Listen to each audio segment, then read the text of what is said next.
Use my co-chair J.D. Nolan. Welcome to the House Kitchen Land Use Committee meeting. We have a hybrid policy that can be found on our website. Board members are expected to attend meetings in person unless they have a disability and/or extraordinary circumstance. Excused members and members of the public will still be able to participate in our meetings virtually. Members who are joining via Zoom must leave their cameras on. This meeting is being streamed live on our YouTube channel and a transcript is being recorded. Tonight's agenda, we have the Port Authority bus terminal. We have an update on the city of Yes. Remind everybody that these two devices here are the eyes and microphone. So unless you're speaking that can be heard online, it's not really being heard by anyone. So keep that in mind and be respectful of background noise. It could disrupt other voices. I'd like to start by the introductions of the committee. John Danielle, J.D. George Future. Saturday, Ennis. Mark, also get. Sandra, Brian, Bob, Great. I see a number of other members of our board in presence. They will, I'm sure, have something to say as the meeting proceeds. So with that, I'll turn it over to JD for the first item. Paul, thank you. I want to welcome Port Authority. First of all, thank you for coming and not being here by Zoom. That was the request. Thank you for meeting that. I want to welcome Jessica Chair of our board. And I want to welcome some new committee members. They're not quite formed yet, but they continue to lead so well. I don't want to make too much of this, but this is a historic meeting in many ways. In 1906, Port Authority developed Penn Station. In the 1930s, Lincoln Tunnel, Dyer Avenue, 10th Avenue, 11th Avenue. Thousands of people lost their homes. Hundreds of buildings were demolished. And in 2016, Port Authority came back to this community and said, we're going to demolish a little more. And at the Metro Baptist Church, 300 community members said no. And to Port Authority's credit, they agreed. And they agreed to work with this community and this board. This is the first time in New York City history we've had this kind of engagement and interaction. So thank you, Port Authority, and welcome. They're going to give you a hard time, but thank you for coming. It's very important tonight. We're beginning in a way. Nothing is set. You're going to see mock-ups. Still working on it. You're going to hear from the community board working group that has been working with the Port Authority for the community board to extort more benefits. Not extort, you know what I mean. And at Metro Baptist Church, when we met, we said no demolition, no eminent domain, no buses on the street. We want park space. And we want to knit the community back together, West Kitchen South, West Kitchen North, East and West, that was rent asunder back in the day. Now, those are impossible demands, but they're still on the table. So we'll see. This is going to be a complicated presentation. We understand that, but we're grateful tonight that you're coming. We're also going to discuss land use matters. Very complicated. We don't know if we'll resolve everything. After they present, I want to hear from the working group, committee members, and the public. And don't forget, no questions are out of bounds, no questions are wrong. It's important that you raise every issue you want, and I know the Port Authority is eager to answer them if they can. If they can't, they will come back to us, and they've been pretty good about that. So without further ado, Hirsch. He only goes by one night. Welcome, and please introduce your members for us. Hey, good evening, everybody. Can everyone hear me okay? Did the virtual audience hear us okay? I hope so. Okay. Good evening, everybody. My name is Hirsch Correct. I'm the Deputy Chief of Intergovernmental Affairs for Port Authority. And we are so happy to be here tonight.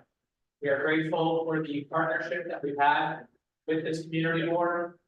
In particular, I want to thank co-chairs, for convening this meeting, for inviting us here. The Chair of the Community Board, Jessica, for your partnership and collaboration, and to the entire working group who we've been working with now for, I don't know how many years. You guys can remind us how many years, right? But, this has been a real partnership, a real collaboration.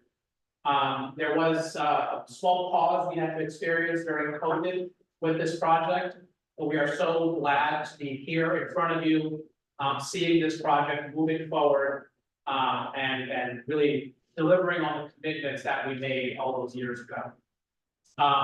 We are here to present about our ULURP application. So for this bus terminal project, we have submitted a ULURP application with certain land use actions that we are seeking. We are also in the middle of a federal environmental review process. We're not middle, maybe in the latter part of that federal environmental review process. We'll go over that during the slides in a brief way as well. But really, again, we're here for those of you that have not seen this project before, may not be familiar with it, give you a overview of the project, give you some of the details of the project, and then certainly make sure that we spend some time focusing on the ULURP actions that we are seeking as part of this project. Before we go any further, I want to introduce the members of our Port Authority team that are here. I'll begin with the Major Capital Projects Department, which is really the one that is leading the charge on this project, beginning with Glenn Doozy. Then we have David Torres. We have Preeti Anbalagan. Did I get that right, Preeti? And Ellen, yes. Anything else on CBD? I think that's it, right? From our law department, we have Elizabeth Rogak. From our traffic engineering department, we have Susie Lottie. And from our bus terminal team, we have Christine Mortimer as well. And I would be remiss not to introduce my colleague from government relations, Leilani Irvin, here as well. In addition, we have retained outside land use counsel to help us advance the ULURP application. ULURP is a new process for the Port Authority, but we know we have a great team supporting us to get us through it. We have Sheila Ozan and Adam Howman from Crater Lake. So we have a great team here to go over the presentation. Let's go to the next slide, please. Great. So I did the introductions. We'll go through a project history, go through the goals and objectives of the project, talk about the architect that's helping to design the elements of this project, site plans, show you some renderings of the future conditions compared to pictures of the current conditions, go through the construction and phasing process, the community engagement that we've done, talk about the financial plan for this project, and then, like I said, make sure we spend sufficient time on the ULURP actions, which is the purpose for us being here tonight. But once again, I do want to just reiterate the point that we are not only here because of ULURP. We have had a long and very successful collaborative relationship with the community board through the working group that's been appointed, and we look forward to continuing that through the continuation of ULURP, the continuation of the environmental review process during construction and well after construction, because we, the Port Authority, as an agency, are not going anywhere. This community board, there might be some changes in who's actually on the community board, but you are here as well. We want to make sure that the progress we've made in terms of becoming a better neighbor through this project, that continues moving forward. So with that, I'll introduce my colleague, Glenn Doozy. Thank you. Good evening. So as Herschel said, I'm Glenn Doozy. So good to see some of you who we've been working with for a number of years. You saw the agenda, it's rather long. So what I'm going to do is go through about 55 slides. I'm going to try and do it in a very expeditious manner. So if there's a point where you need me to slow down, I'm happy to do so. I'm going to try and be as efficient as possible, but also balance the history of the project and how we have arrived to where we have today. So bear with me if there's something you want to cover a bit further. So just a little bit of history of the bus terminal. Long before I was around 1950, the south end of the bus terminal did open. And there was an expansion in 1979, but jumping forward, we experienced that bus terminal as you lived with it. And as I actually did, because I lived in this neighborhood on 44th and 9th for quite a while. There was always impacts to the neighborhood, as JD pointed out, we know. So Why are we here today? We're here because the bus terminal is in need of replacement for a number of reasons. We're going to go through some of the statistical reasons and the design limitations of the current bus terminal and how the bus terminal does not allow for the neighborhood to evolve the way in which we had heard we wanted to evolve. As you mentioned, there was a process that when on pause it stopped, it was not received well, and we heard that. And I remember when the project was reimagined, we were coming back after hearing appropriate feedback of what those designs were looking at doing. We spent quite a bit of time working together from 2018 to today on what does it mean to replace the bus terminal and what's important for a neighborhood. One of the first meetings I remember having with some of you was, this is your neighborhood, and as someone who used to live in this neighborhood, I kind of understand, but never wanted to have the Port Authority present itself in a way that we know better. Because it's your neighborhood, you have to live here, as we all live in our respective neighborhoods. So between 2018 and today, there's been an ongoing regular communication with Community Board 4. We've also had discussions with Community Board 5 and local elected officials and beyond. So we'll move to the next slide. We'll get more into the timeline as we talk more about the depot. But this current facility, this bus terminal, besides the fact that it's really beautiful, it has very serious limitations today. Buses are bigger. There's articulated buses, which are the ones that are joining together. There's emerging technology. Their fleets are changing in terms of how they're powered. The bus terminal today cannot accommodate articulated buses, the larger buses, which means fewer buses on the street, more passengers. It cannot accommodate electric buses. The bus terminal today is in a state, while it's stable, it does not provide for the future of the bus movement, for the customers who use the bus terminal, and it just does not work in the local neighborhood anymore. So we know there's shortcomings. There's that big gaping entrance on 40th Street, which causes huge issues within the community and congestion on the streets and like that. There's all these issues we can go into, but suffice it to say, it's now obsolete. It does not meet the needs of the future. So what did we do? We came together. We actually asked for your help. And sometimes some people say, be careful what you ask for. Well, we asked, we got your help, and we appreciate that. So initially, we were going to look at the project in one way, and we'll get into that in just a moment. But through the interaction with the community board, we entered into a preliminary scoping process, which included public hearings. It was not part of the official environmental process, but we put forth a set of ideas and plans on a replacement facility. But before we went anywhere officially, we needed feedback. We needed broad feedback. So we engaged in a year-long preliminary process in 2019, which then led to the process that we're in today. Process we're in today is a NEPA process. NEPA is the National Environmental Policy Act or Action Act, and it's in a federal EIS. And we'll get more into what that means as it relates to the ULA and other processes. But we began this process officially in 2021 with a notice of intent. It's typically a 24-month process. During that process, we did take a pause because there were some adjustments we made to the program. One of the things you'll hear as a theme was tonight is adjustments and more adjustments to the project as it relates to feedback.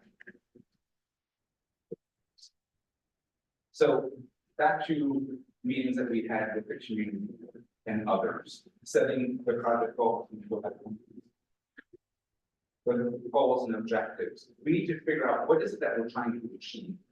We clearly know we need to build a bus terminal, but how are we going to go about that? How are we going to go about a project that makes sense for a community in which it resides? So working with some of you here, we didn't talk about what's important, but JD, you said buses are off the street, no eminent domain.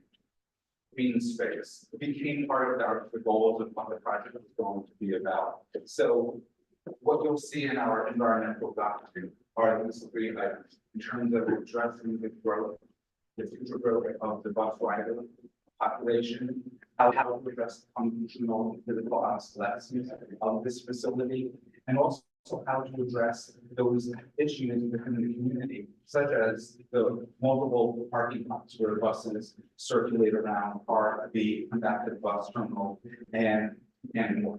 We'll go to this.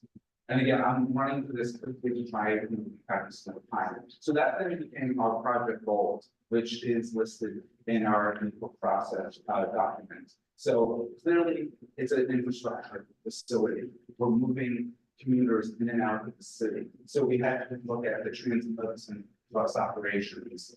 But we also had to look at the bus terminal in a way that wasn't just for the bus drivers, but for the community which it resides. How does it interact with the community? How does the bus terminal actually lift up the community versus what it's doing today? So we talked about the consistency of local regional land use plans. What is the plan for the overall community? How does the bus terminal fit in? And how does it help not hinder any other plans for the community? How do we then look at the life cycle? How long will this facility last? And how are we going to do this in a way that we're not going to be back in a number of years? You know, we're looking at 75 years out from structural facilities standpoint. And then again, very important, you know, how do we reduce impacts on the built environment and the natural environment? So it became our mission to do two things equally. Meet the needs of the customers. The customers, as we look at it, is clearly those who are riding on buses coming in and out of the city, whether it's for commuting or long haul, but also the customers that are surrounding the bus route. Talking about retail, for instance, and how does that benefit the community? So it's more than just the bus riders. And then again, keep talking about the community, how we're going to meet your needs as it's been told to us. Thank you. So we talked about the objectives. We can skip over this. Go back 1 second, please. We can skip over the words, but just to note, we're looking at in terms of growth and projections for 2040 and beyond. So in terms of the sizing, the massing of the structure, the gates that are needed, that's what will drive what we see in the coming slides. Sustainability, of course, we wanted to mention the impact to the built environment, or the natural environment.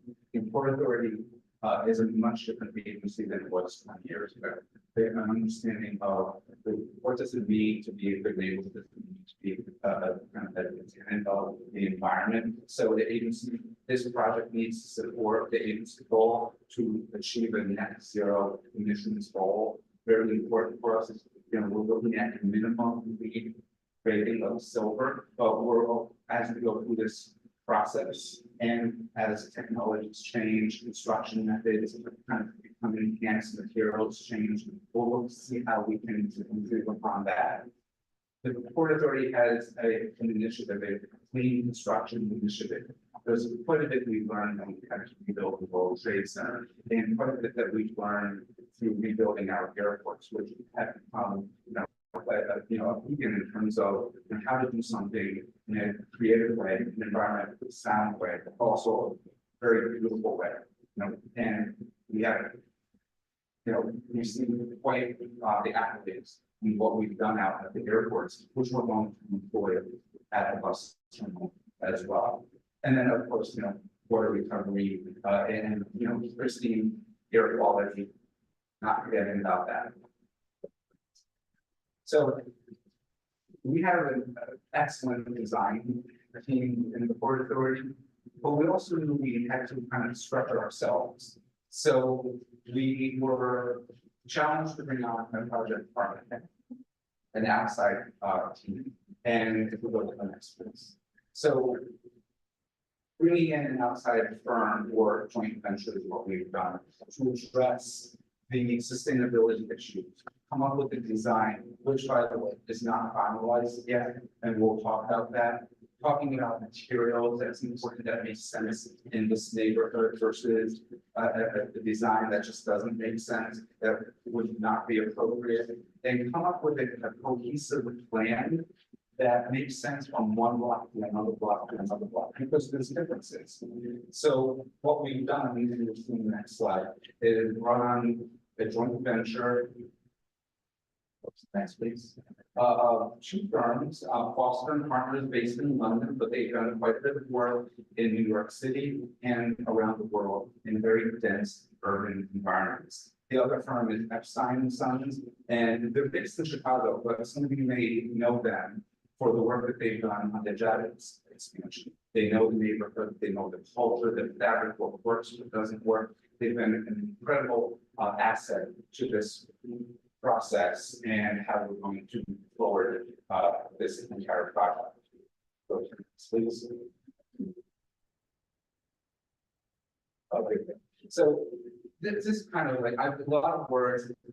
Suffice to say, what this slide is talking about is the approach in which the project architects need to come up with a design that we look at, that you all look at, and modify. And based on an adaptive design that is not going to be static for today, that how does it remain flexible for future uses? When I say future uses, whether it's in the adjustment of retail, and how does the building be livable for the coming decades? How does it work with the community? So it, I use the word impact in a positive way, not a negative impact. How does it work with what the rest of the community wants to see out of this building? And we'll show that in just a moment. So we're going to go through some site plans, and we'll go to the next slide. So what we'll do is take you through the evolution of the project. The reason why we're going to do this is it definitely has an impact on how the user application has been crafted. And as we go through this, it's important to know one of the very early things the Port Authority made was that this project is going to be built solely on Port Authority property. So that really limited us in how we are going to go about phasing the project from a construction standpoint, how the project was to be laid out in mass. So today, the bus terminal, as you see, and you know, is the box in yellow from 8th Avenue over to 9th. You see the grants highlighted in red. What you also see here are those blue boxes, which represent the various blocks around the neighborhood, scattered throughout the neighborhood, where the buses move around and circulate constantly through the day in your neighborhood.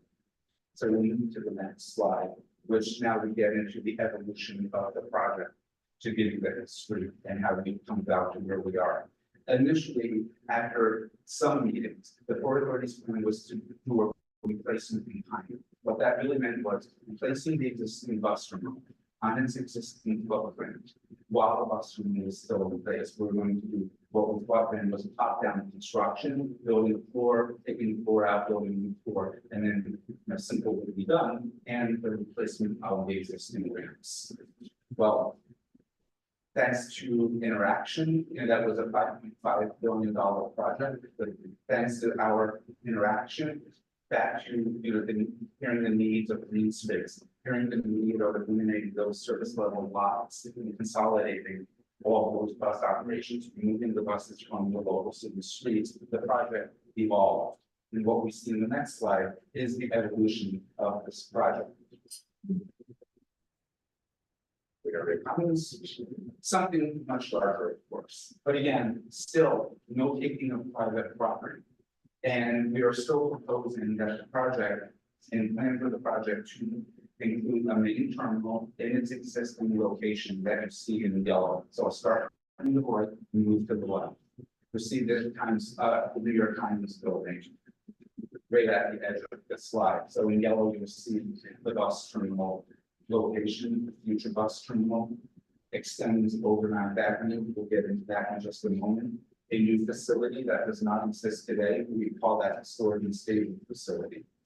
That's the answer to removing the buses from the local city streets, getting those surface level lots eliminated, consolidating it into one operation of Port Authority property.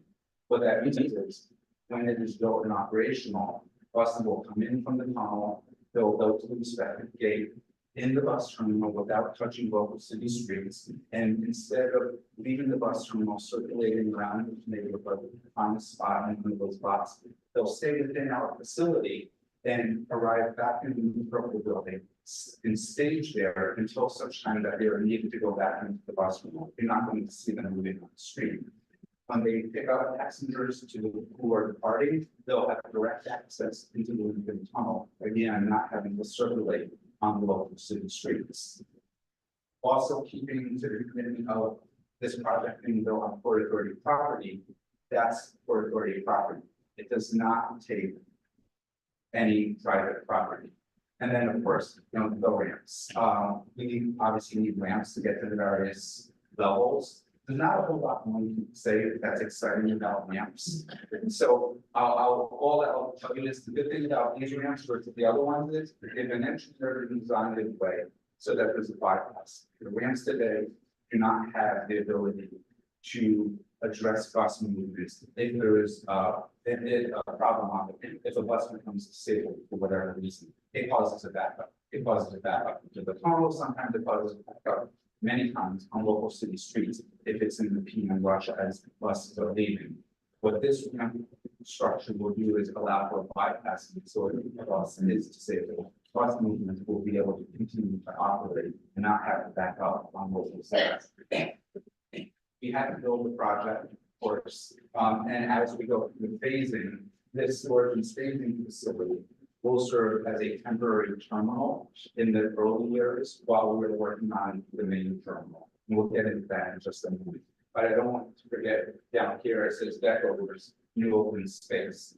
So we're going to be able to stage buses or material as we're building this. You need to do it in a way that makes sense. That's not impactful on the community. Think about that. So the plan here is deck over areas of Daughter Avenue, part of our answer to kind of begin to reconnect this community.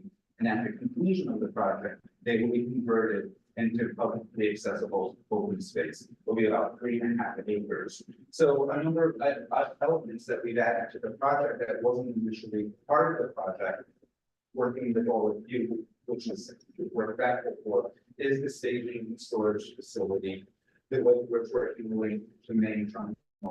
And we'll talk in just a moment on one aspect of that, which I haven't touched on, which is the intercity buses and the living space. Importantly, we'll hear first talk a little bit later about the financial plan. We are proposing 2 towers that are Port Authority airway health projects.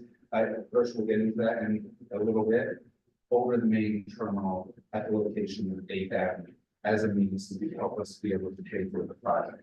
You'll hear more about that. So components, I touched on some of them. For the main terminal, we talked about all of these here. We can go to the next slide, please. We'll talk about the main terminal when it's built and complete, what it will include. 5 floors of bus gates. That will be 160 gates to meet all future needs of the bus terminal beyond 2040 time frame. We are also including a floor in this bus terminal, which we don't have today, dedicated to intercity buses. We have 14 gates in the lower level today, but we know that intercity buses that operate at Riverside is an impact to the community. So again, responding to feedback, we've added a floor to this building to be able to provide 40 gates of intercity bus operations. What this also will do, you'll see in the 2 other slides, is it links. Today, we have a north community and a south community where the first street goes through it. It's a convoluted way to move through the bus terminal. This actually links both north and south in a way permanently that does go the portion of 41st Street. We'll show you that in just a moment. We'll get into some detail in a future slide, but again, a lot of front-facing retail that faces the community versus the paying input. They have about 25,000 square feet of retail that faces out. You're going to see a much different approach to how to come to the retail to activate sidewalks in a neighborhood around the bus street. storage and staging. I touched on this now, again, it will be 5 level, it'll hold between 300 and 350 buses that will not have to be on local streets. As I mentioned, it will serve as a temporary terminal, and it will also be able to provide a street facing detail at the sidewalk elevation, and we'll get into that in just a minute. So we're going to look at that, doing it in a way that makes sense for a community that kind of integrates that area of Galvin Plaza, Galvin East, in a way that we are not able to do today. Okay, touch on the main structure, we can go beyond that the next one. So the Dyer deck overs. Again, I mentioned there will be 2 deck overs over Dyer Avenue that will be converted into publicly accessible space. It's actually very exciting. And first, when the idea was proposed to us, the idea was, I don't know how we're going to go about doing that. A lot of thinking, a lot of cooperation between the corridor was achieved to be able to do this. And it's a very exciting development that we're happy to be able to provide at the end of this project. And we'll talk more about that in a bit. The project development, as I mentioned, and first, Sure. So the 2 towers that you see on the screen are both on 8th Avenue. They will rise above the bus terminal facing Times Square. One tower, Tower 1, will be on the north side at the corner of 42nd Street, and the second tower will be on the south side at the corner of 40th Street. Both will be commercial towers. You can see the size and square footage of both towers on the screen. As Glenn mentioned, these serve a very critical purpose, which is to help generate funding for the project. We have a whole slide coming up about the financial plan. I'll go into that in a little more detail. But you may be wondering, commercial office space right now, market has collapsed, right? People are working from home. That may be true to a certain degree. 2 points to make. One is the demand for new Class A office space is actually quite strong. You can see, reading Cranes or the Wall Street Journal or any other business newspaper that covers real estate, you see a lot of interest and demand for new Class A office space, which is what these towers will represent. Also, they will be connected to a dozen different subway lines, right? Between the 42nd Street Port Authority bus terminal subway station and the Times Square subway station right next door. So really connecting commercial development to mass transit is a really important area of interest for commercial developers.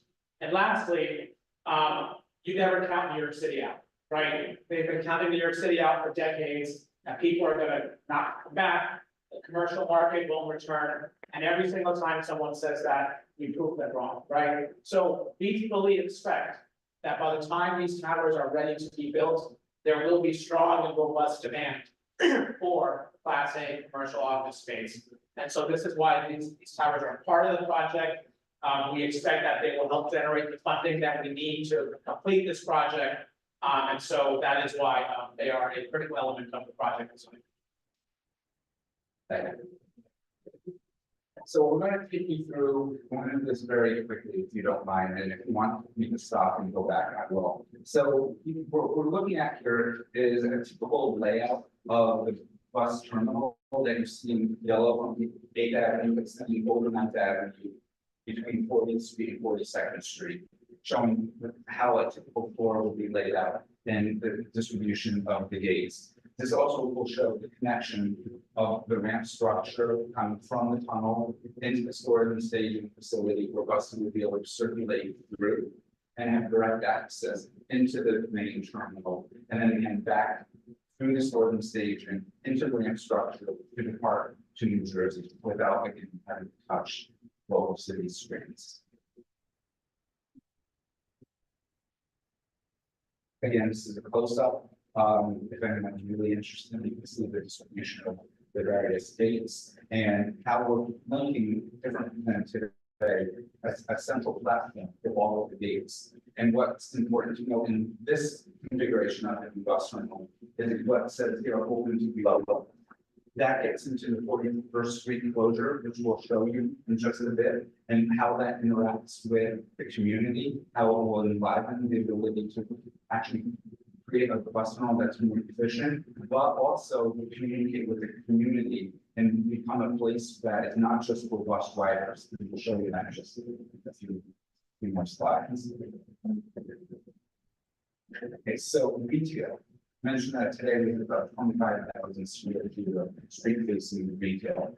The concept in our community now is to have retail throughout all the different moments, so that as one moves through the neighborhood, whether it's east to west, north to south, whatever the case might be, we're going to try and kind of normalize the area of the periphery property, so it feels more like a traditional city environment, where it's not just this open area that you see today at Galvin Park, or on 40th Street, that very beautiful, horrible wall, beautiful and horrible wall. So what we're really looking at, instead of 25,000 square feet of street facing retail, we're talking about approximately 100,000 square feet that will be spread throughout the various components. And again, we've had great feedback from all of you in terms of how that's going to look, what type of retail that would be, or just even the design and the massing of that to make sense in the various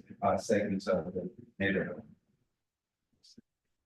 So current and future conditions, again, project architect and a lot of people's feedback with the working group on what's important from an architectural standpoint.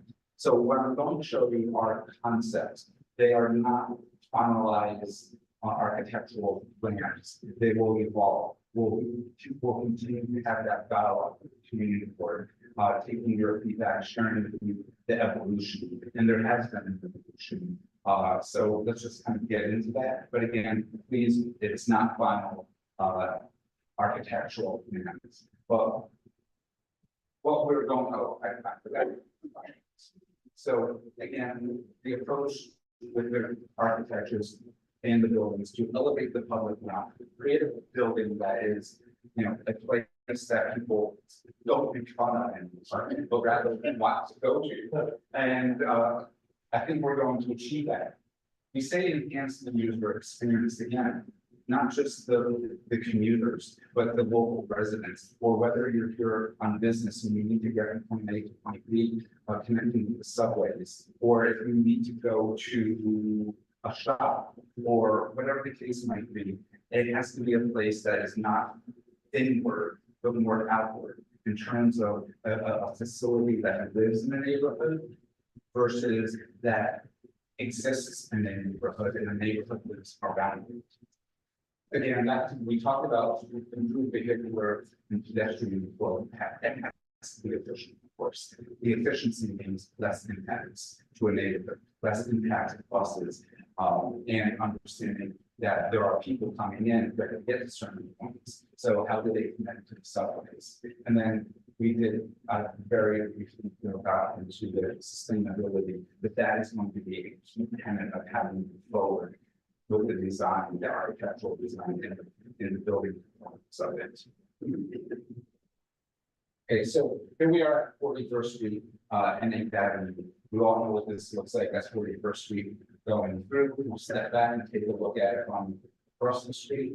The next slide. And today we have scattered entrances, one at the south wing, one at the north wing. You enter, it's kind of not intuitive. It's not kind of not intuitive, it's just not intuitive. It is not an easy place to move around if you live in and know where you're going.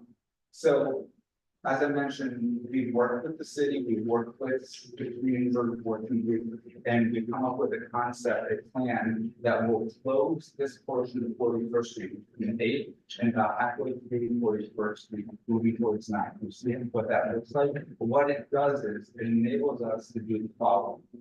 Next. Join the terminal at street level above and below it. so that we can have a main kind of entry point that makes sense, that makes a statement for a neighborhood, that you know, this is a decent place to be, this is a beautiful place to be. And it has to be something where when you see it, you say, ah, versus, oh, because it does.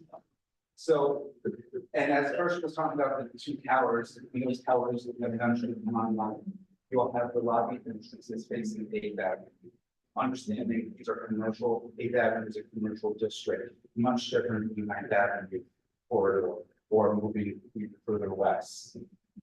We'll go to the next. And what this really becomes is by closing 41st Street, joining the two wings as they are today into one cohesive building and a central atrium that's filled with natural light throughout the facility.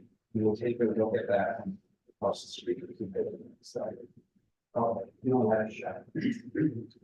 Yeah, okay. So, actually, pause for 1 second. You're doing a great job. Keep the pace and I hate to pause you because you're doing so I didn't move through. On that 41st Street, as I was saying, do you have I'm looking east? Like what's on the other side of that? Is that a brick wall or is it a wall? I'll explain that it's all glass. Oh, It's on both sides. on both sides. You'll be able to see this, it's hard to see here, but okay, so looking at 8th Avenue through the large central atrium, the glazing at this location, you'll see glazing glass on the other side. So you'll be able to visually see all the way through 41st. Two walls tonight. Yeah, exactly. Thank you. So this is 8th Avenue, 40th Street.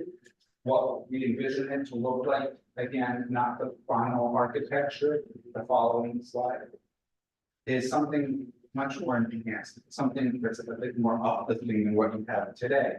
You'll see the entrance of the lobby entrance for Tower 2, the central atrium along 8th Avenue, and then further north will be an entrance to Tower. So this is the location at 41st Street inside the bus terminal. It's not intuitive when you're there as to how you leave, how do you get to the subways, how do you move throughout the facility. By closing this small portion of 41st Street and creating that large central atrium, we would do the following. So that's the same exact location that we just saw. So what it does is, this is at the subway level.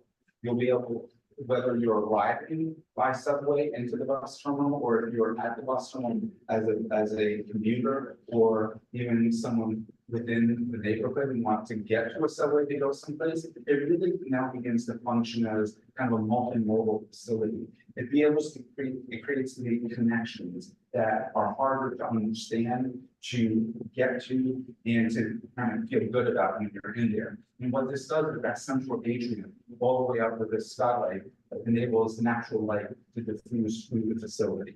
So allow this to bring you up to the street. This, yes, these escalators will bring you up to street level, and then above that to the various bus levels. And we'll show them up there. Are we looking east or west in that shot? So in this shot, you're looking west, and that one will be the. Okay, and just to pick up on what Jeff said, so we're at a subterranean level, and the street level is the first right there. Okay. Yeah, and this is that wall that you can ask in terms of what that treatment is, so you see better how it will be a glass thing visually all the way through. Okay, so 40th Street, narrow sidewalk. We heard a lot about this sidewalk as well. So Pretty rural. what's that? Pretty rural. Yes, it is, exactly. So again, we also have to work with the pharmacy and on how we're going to, how we will evolve this project. So we really need to work with others besides the team board to get everyone on board to what we need to do. And by the way, thank you for your help on those discussions as well. So what this will evolve to is the following. A much wider sidewalk at 17.5 feet. What that means is the parking lane on the north side of 40th Street will become an extended sidewalk. Not a painted sidewalk, but an actual real sidewalk with bollards, with trees. You see, this is just a massing of the bus terminal wall that you just showed. But what we're really showing here is the change of environment to the sidewalk. The following slide will give you an idea of how we're looking at enlivening this environment. So, oh, that's that wall, so that's beautiful. The next slide is something, again, conceptual in terms of where the project architects are and how it's going to evolve. But what this is really showing is that you're not going to have that prison-like wall that kind of says stay, or almost doesn't invite you to stay in. This building doesn't ask, invite you to come in. Or to go back, please. Something that's inviting, something that will have street-facing retail along 40th Street. No longer that big opening where buses queue up, cause the congestion in the back of 9th Avenue while they're waiting to get in and to circulate. And that's a glass wall. Well, what we're showing here is a glass wall. That's correct. Representational. We have a lot of. It's not that it's glass. Correct, that's glass, it's not ocean. And again, a lot more work to do with all of you as we evolve the architectural plan. Go to the next slide. So JD, you opened by talking about Goddard Avenue, what it is in the neighborhood. This is Goddard Avenue, the opening from the tunnel. I talked about the staging storage facility. I talked about the deck overs that will be converted to open space. You see gantries here that is for the tolling. So the evolution of this location, which isn't so pretty, will be the following. So again, a rendering, of course, but you're seeing the beginning of the application of architecture of staging and storage facility. By no means is this what the final architecture. Christine, I'm looking at you, and Joe, I'm looking at you. We know we're going to do some changes here, but that's in progress. But what this really shows is how we can intimate a facility that has a very specific use, for transportation in a way that is a little bit better than what it is today. Hopefully a lot better with the inclusion of the green deck overs, like I mentioned, where it will be about 3.5 acres between the two. An idea of what this can become. Go to the next. And just Go ahead. that, right. So what is on the bottom of no, on the bottom of the building? Right here. Yeah. So those will be retail as well. Again, back to the introduction of additional retail. Today, it's Galvin Plaza and the depressed roads. In the future, you'll be able to walk down the sidewalk and be able to go into actual full retail stores. And we're looking at how that will be distributed within the facility. Again, this is the facility that will operate as a temporary bus terminal in the initial phase while we're working on the main terminal.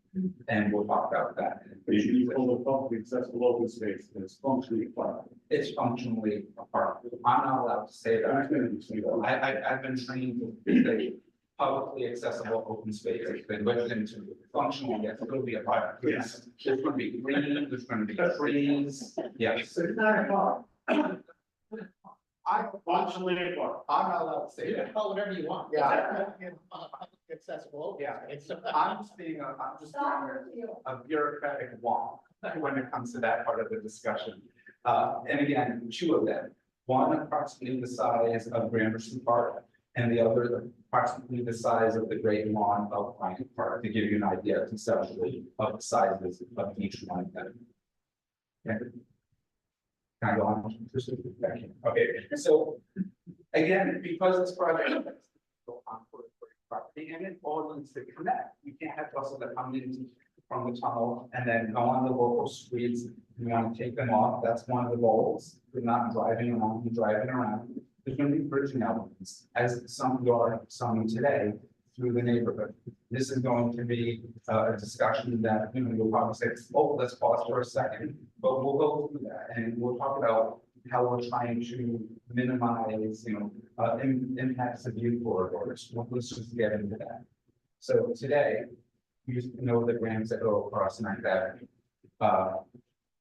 That connect from the tunnel into the terminal. So the ramps today at the lowest level underneath the ramps is a height of 21 to 24 feet, with the highest point being approximately 70 feet here. Again, the bus terminal will be larger larger than it is today to meet those needs. Or our needs today, but what we're looking at also is that an impact to that new corridor.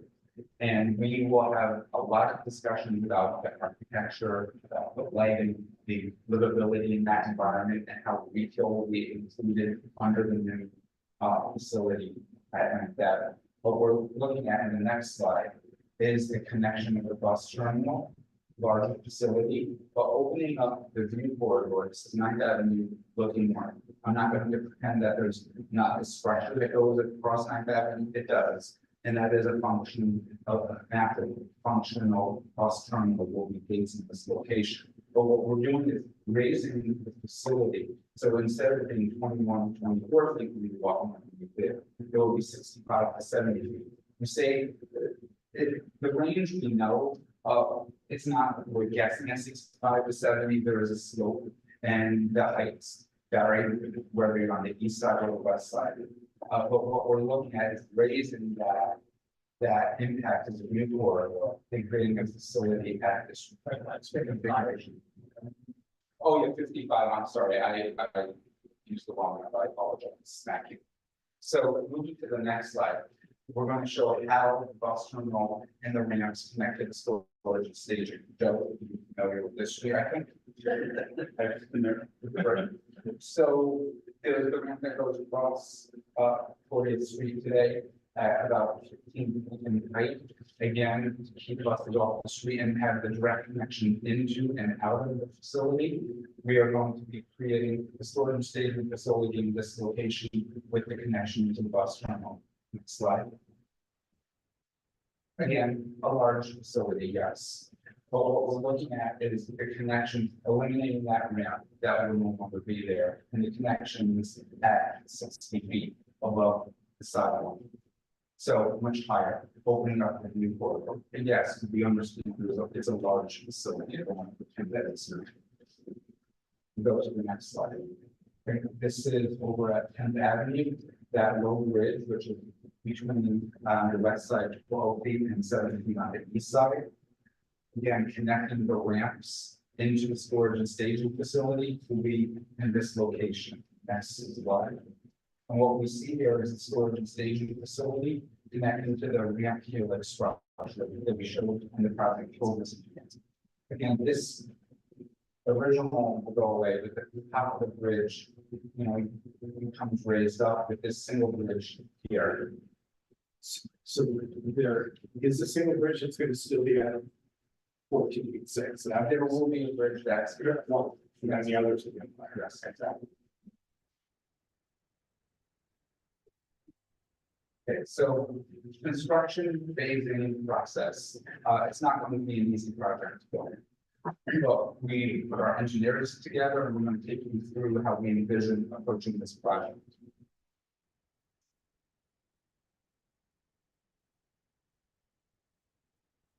Yeah, we'll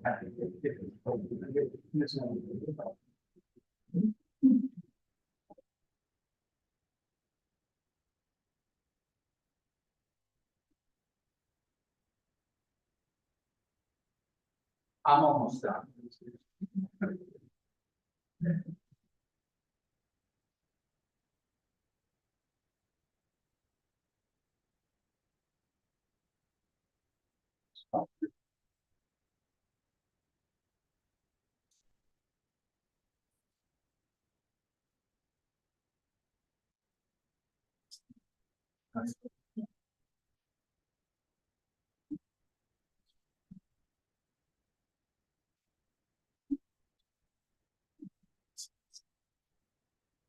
So in terms of schedule, what to expect, we're working on, you'll just wondering about this legal process, the EIS, where we are in that. But we're really looking at a project from today to 2032 and two primary phases. Beginning at the end of this year, we'll begin early action on the creation of the deck overs. Phase one, really, for the most part, will consist of the deck overs, the new ramps, and the staging and storage. We'll have two coordinate between taking down the existing ramps and building the new ramp structure. And while we're doing this, we're going to maintain bus operations in and out of the bus terminal. So that's also one of the challenges. We're not shutting down service, they will continue. So we have to phase the project in a way that does a couple of things. Maintains the service, maintains the construction sequence that makes sense in the community. So again, as I mentioned, we'll do phase one that consists of this between the end of this year and the end of 2028 thereabouts. The construction is never the exact science in terms of schedule, but that's the range we're looking at. When the staging and storage facility is complete, that will be activated as a temporary terminal. When that is activated as a temporary terminal and the ramps are operational, all bus operations will come into this facility. At that point, the main terminal, the existing bus terminal, will be decommissioned, we'll deconstruct that bus terminal, and then we'll begin building the new bus terminal in its existing location, as you see out on the demo. That will take place at approximately the end, or starting approximately the end of 2028, 29 through the end of 2032. It's at that point, we'll then be able to begin greening up the depots and convert them into publicly accessible open space throughout. So how long will the deck overstay for their?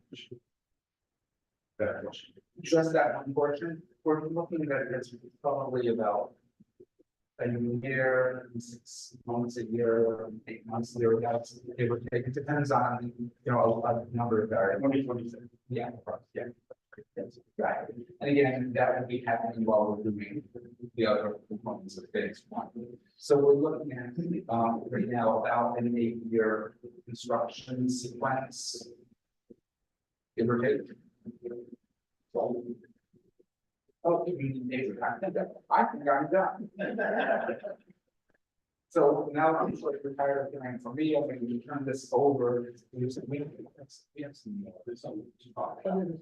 asked for a lot, we're going to give you a lot. My colleague,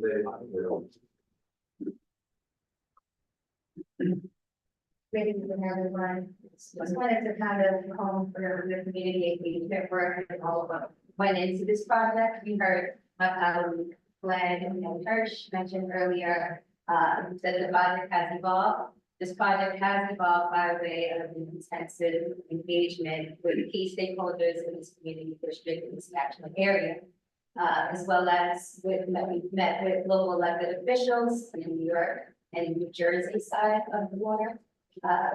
We've engaged extensively with bids. We've engaged with civic organizations. We're currently working in partnership with the Manhattan Chamber of Commerce to ensure that we're doing extensive engagement as well with the local businesses that are co-located in the project area. And, out of those discussions, we, captured all of the feedback from folks that are key to this community. And by way of that, this project has evolved. So as you can see on the screen, it's just highlighting all the various stakeholders that we've engaged extensively since the year 2018. We've had hundreds of meetings with key stakeholders.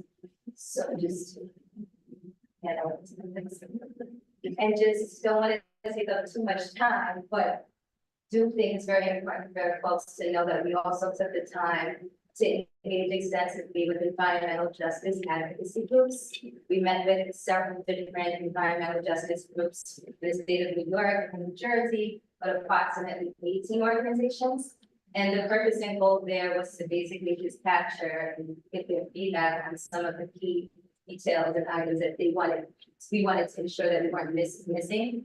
And so the outcome of those meetings, we pretty much captured the data, narrative data, and was able to assess that we are aligned and thinking the same thing that the environmental groups flagged to us that they thought we should be paying key detail and attention to. And so in 2000, we began to engage these environmental groups in 2018, but in 2021, we created a focus group that met quarterly with various different environmental groups. And so I just want, as a takeaway to you all, as I know in the last meeting, once the shovels hit the ground, Will community engagement continue? The answer is yes.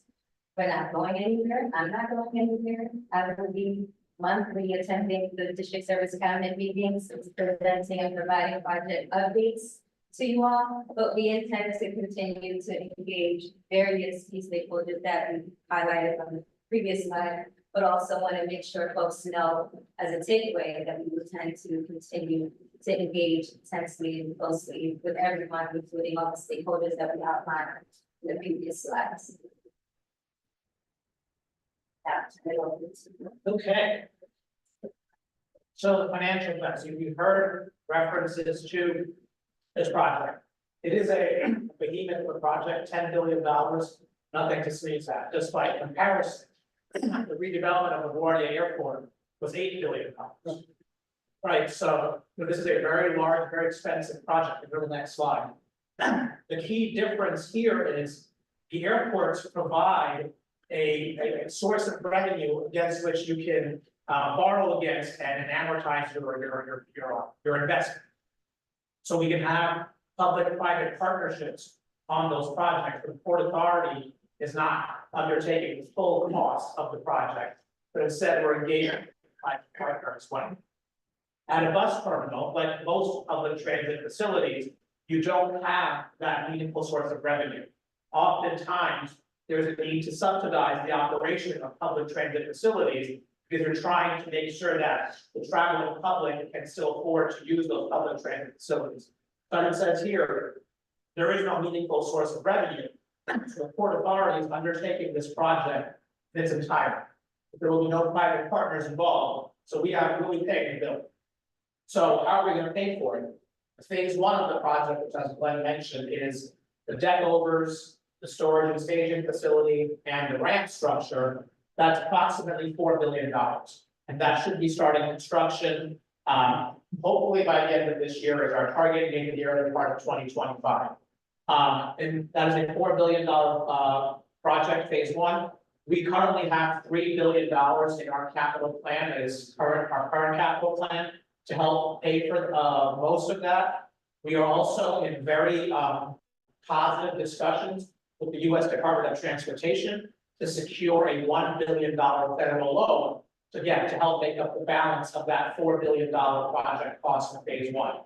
The reason, well, I think that box kind of shifted down. The red box here was supposed to be on this bullet here, so apologies for that. But the red box of the $1 billion pending federal loan is because it is an urgent need that we close on that loan before the end of the year. We need to make sure that we have guaranteed funding through that loan before something may change, should change, hopefully won't change, but should happen in Washington DC. And so much like the Gateway project, right, we don't want to have to deal with delays. Delays means cost escalation. Delays mean that this bus terminal will continue in its current state, which is not, cannot functionally continue for a long period of time anymore. It is functionally and physically is obsolete. So it's something that needs replacement as soon as possible.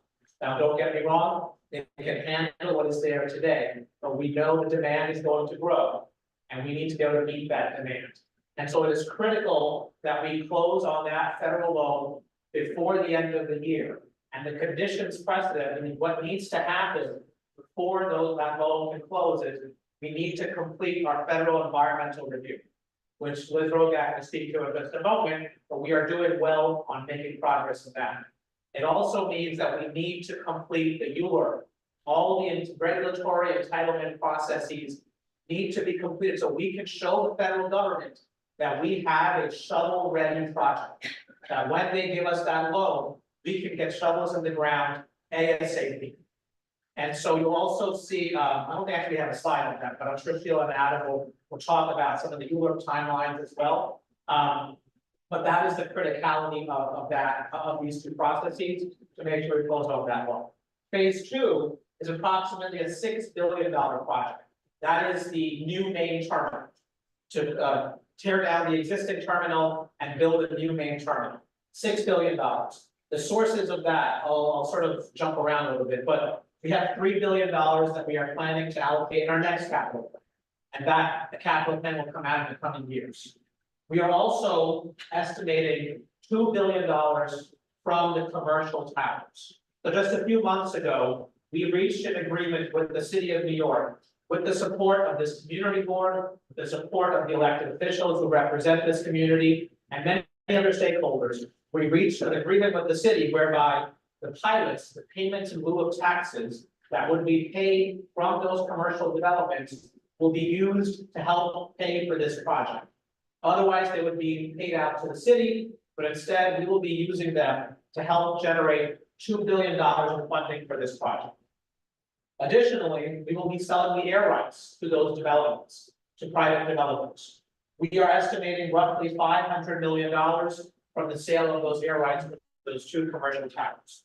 And then lastly, to pay for the balance, we are exploring additional federal loan and federal grant opportunities to help close that very small gap that remains. It's not a significant gap, but it is a gap that we are working to close. We are confident that we will secure that funding to make sure we have full $6 billion. But again, what's critical on this page is the $1 billion federal loan, which is tied to the environmental review process and the ULURP process, and the $2 billion from the pilot payments from the 2 commercial towers. Next slide, please. Yes, Christy. Can you clarify the 500 million for the air rights? I didn't understand which flow it was. How does that work? So we will be doing an RFP, a request for proposals for the 2 commercial towers. So we, of Port Authority, will not be building them. We will be issuing an RFP for the private developer community to submit their response, and we will evaluate those responses. And as part of a selection of a developer to build those towers and be the operator of those towers, they will pay a fee to us to acquire the right to develop those towers. So again, 500 million is our rough estimate for both towers together. We are in the market talking to real estate experts, talking to prospective developers, just to understand what their interest is. On the previous slide, you saw that one of the stakeholders we've been engaging is the Real Estate Board of New York, which is a very well-known and lots of experience in this area. So that is what the $500 represents. 500 million. 500 million, excuse me. Maybe not 500. 500. So that's this slide. Next slide, please. Liz? Thank you. So many of you have already participated in this process. The National Environmental Policy Act, which Hirsch and Glenn referred to earlier, is the process that we began officially back in 2021. But we were doing preliminary scoping with the Federal Transit Administration back in 2019. And it was a very robust, deep discourse back then. The evolution of the process and the alternatives to the process evolved. The draft environmental document that was published in February of this year, which is still available on our website. Many of you prepared and facilitated the comments for the community board. Those comments on most of the chapters, we had comments that were very robust. They covered a lot of things that were relevant solely to your community and community interests, but also with respect to overall operational needs, internal and external. It had to do with the environmental impacts on the community, the impacts of sustainability. Those comments are being responded to in this final EIS.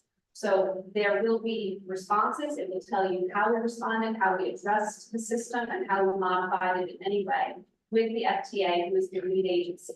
This is the necessary process for the federal funding. But we Port Authority normally don't engage in the National Environmental Policy Act effort under our program unless there is a federal action. The federal action here is with the Department of Transportation. So each of these chapters were final. You saw them, many of you commented on it, and those comments were taken in. And we continue to speak with you about many of those issues and how it will evolve. Separately, we have the land use actions. We're going to get through that with our Frame 11 team with respect to the specific actions of the city that are necessary in order to build over city streets under the Uniform Land Use Review and Procedure Act. So the closure, I'm going to not steal the thunder. But it's an interrelated process. In order for the city process to move forward, they have to have final document here. Because their City Environmental Quality Review Act is part of the final document. The analysis was consistent. It was done with the federal partners, with the city agencies, a very collaborative, intense effort by the city and stakeholders, the community board and elected officials all participated in that. And so you can turn to the next chapter. So this is the timeline. This is where we started back. And again, it doesn't ignore the fact that there was a lot of other work that we relied on and used to get to 2019. But we had the preliminary scoping process. The final scoping report was issued.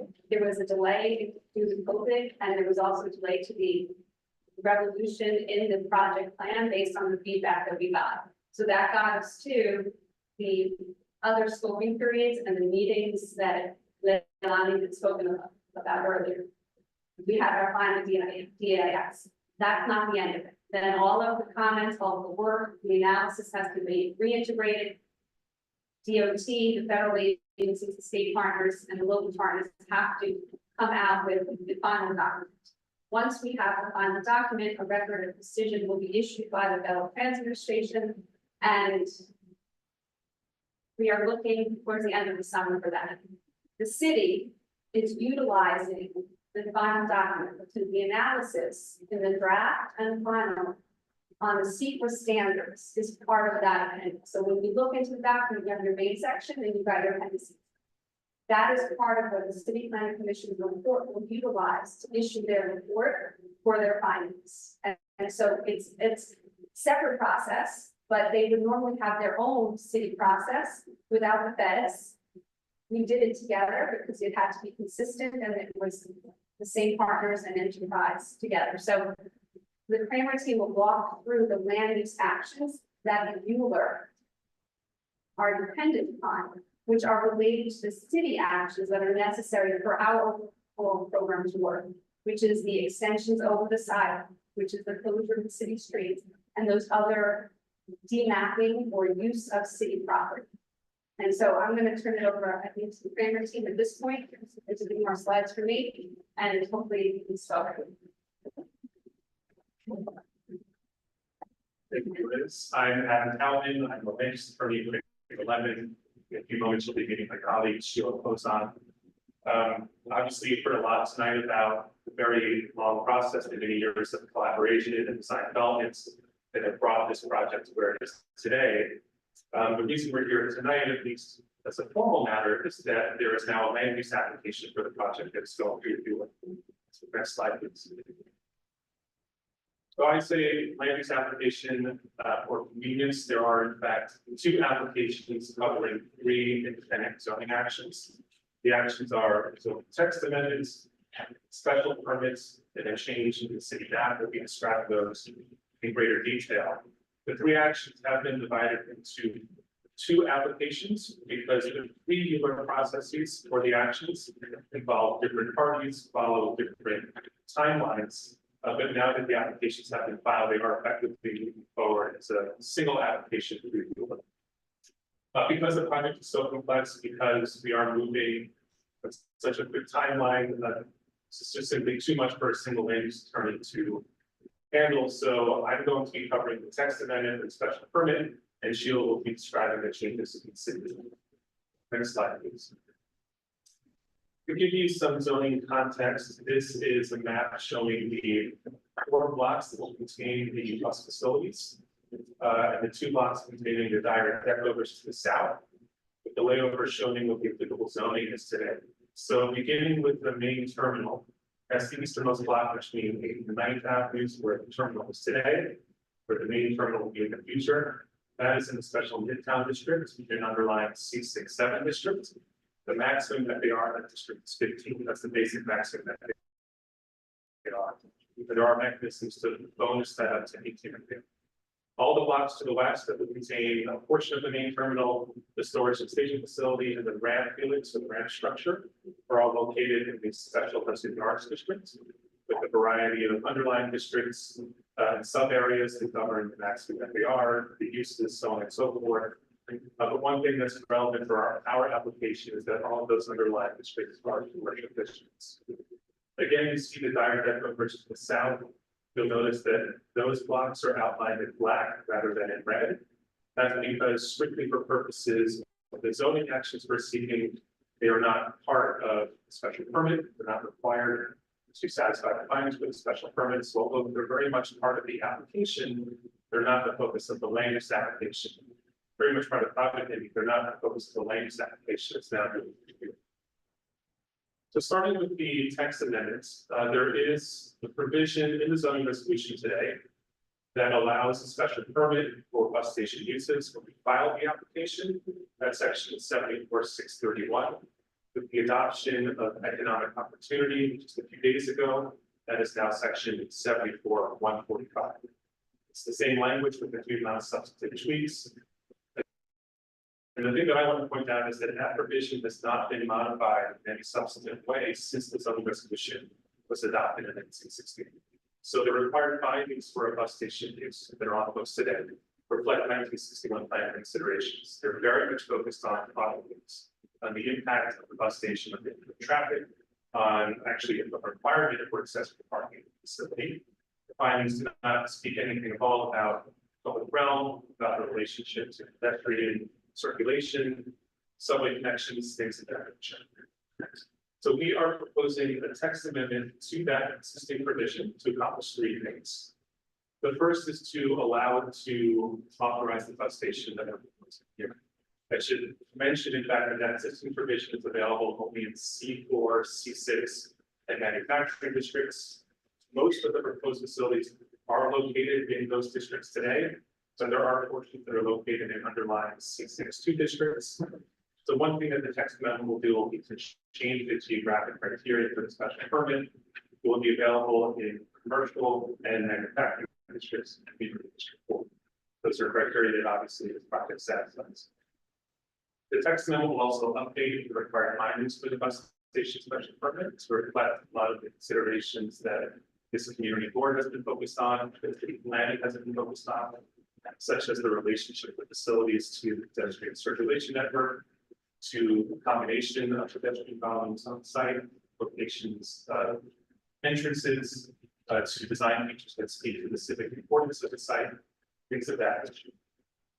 Another reason that the text amendment is needed is to authorize construction within the DMAP airspaces. You'll be seeing a bit more about what those DMAP airspaces are, but in very, very general terms. Obviously, there are portions of this facility that are going to extend over city streets. Those portions require those volumes of city streets to be mapped.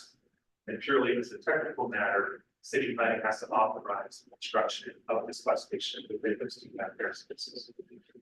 And last, the text amendment will update the special permit language to allow the commission and the council to grant bulk modifications that are needed to facilitate the overbuilt towers that are essential part of this project. Next slide, please. So moving on to the special permit. Special permit essentially tracks those three updates to the text that I just mentioned. To memorialize a lot of the commitments that the board is making with respect to the new findings, including a lot of the public realm, streetscape conditions that this community board is focused on. The application contains a set of urban design controls. Those urban design controls identify a number of key frontages and overshoot elements and identify urban design controls for those features relating to, for example, street facing retail, locations of entrances, blazing requirements to ensure that the streetscape is activated, and locations of on-site publicly accessible open spaces. So by that, I'm not referring to the dire leftovers, but actually to the very generous public space on the avenue that we saw in some conceptual renderings and similar spaces throughout the city.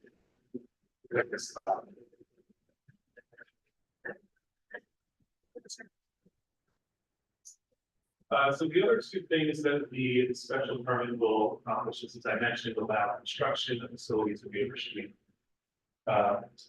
DMAP volumes. With respect to the overhead towers, there are a few bulk modifications that are needed. You see here that the towers are a bit transparent. That's to reflect the fact that there is not a final design in place of the towers today. That final design is provided, the developer is selected for the project. But what the zoning application does is identify a maximum zoning envelope for those towers. And with respect to that zoning envelope, a special permit would grant the following waivers.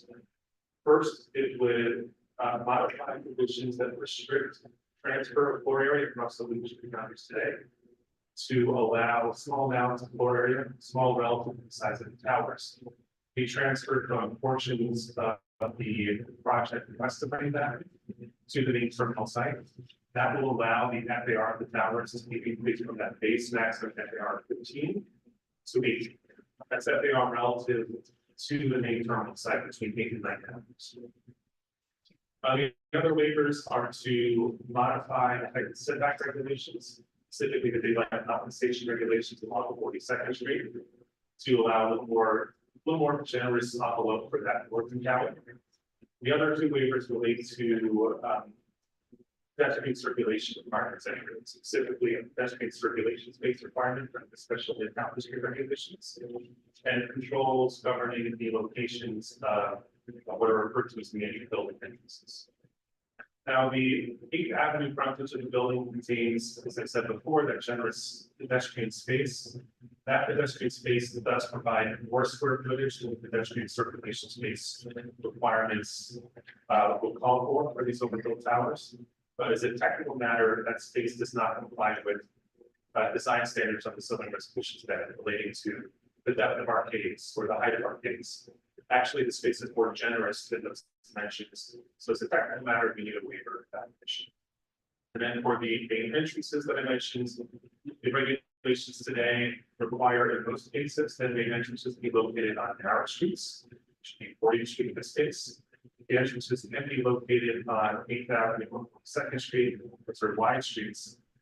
If there is a sidewalk wide on one of those wide streets. Under today's design, there is in fact going to be a sidewalk widening, so we expect that we will comply with that regulation.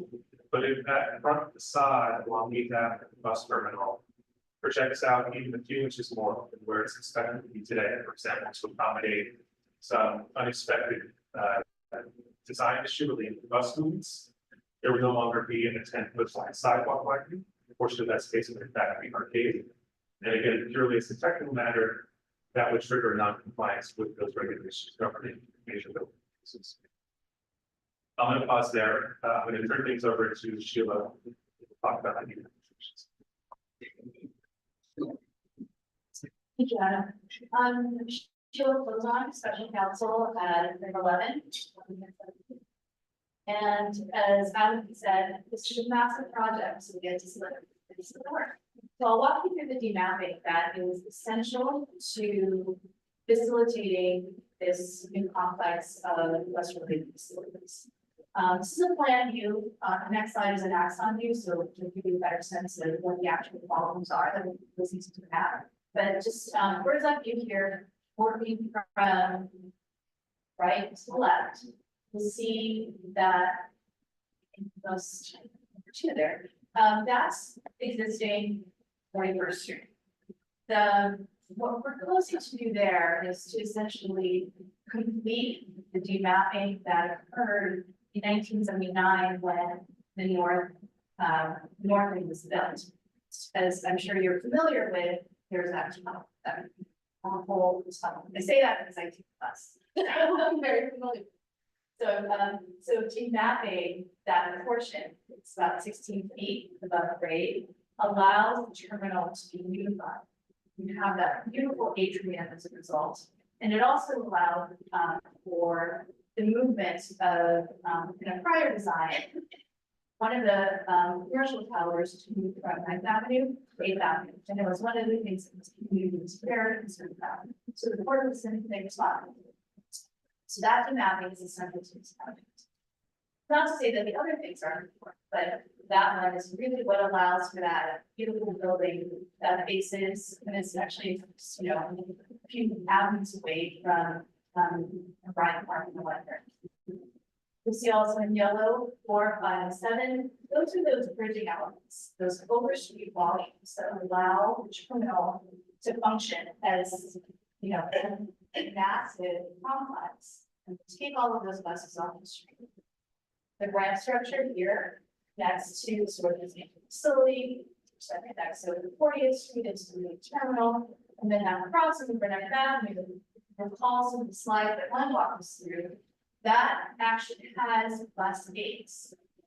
So why does this have to be mapping rather than some other replicable consent, which is what we had considered originally? It has to be the mapping because, like we said, this all has to function together as a single.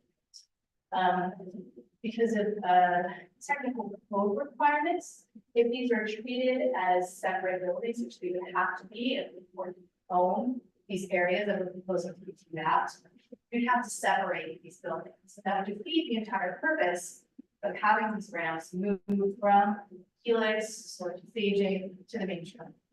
That would not allow, that would prevent the buses getting them off the street. So that's what's driving this. Next slide, please. So this is an axometric view. So you actually get to see the proposed volumes. In green there, you'll see that that's the piece of 41st Street, really completes what was already been demapped with the construction of the north end. Then we also have various other demappings. These are the over street bridging elements in kind of like the aqua color. Those are subject to an upward horizontal plane, which is approximately 50 feet above the height of the main terminal. The other two mappings, the yellow, the green, the orange, those go to the center of the earth to the heavens above.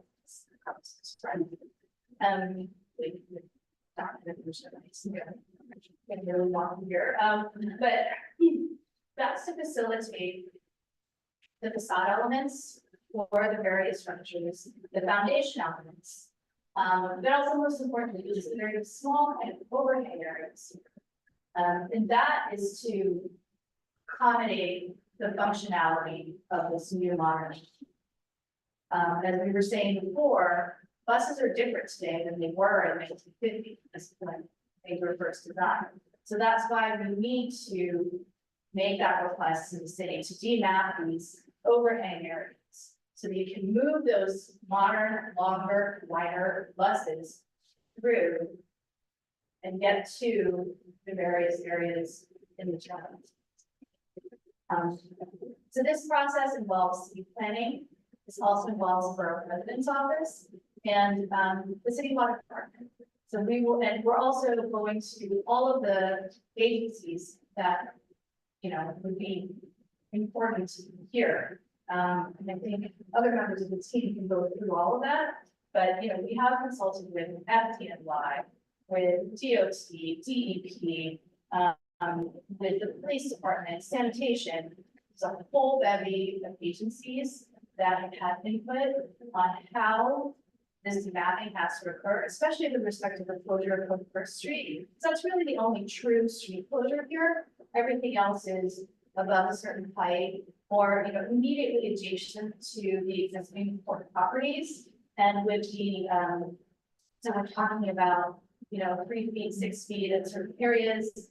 These overhangs are a little bit more, 18 to 24 feet, again, to accommodate the buses themselves and to allow for, in the helix structure, if there's a bus that's disabled, that's one of the things that allows them to be able to get by that additional width of the sidewalk.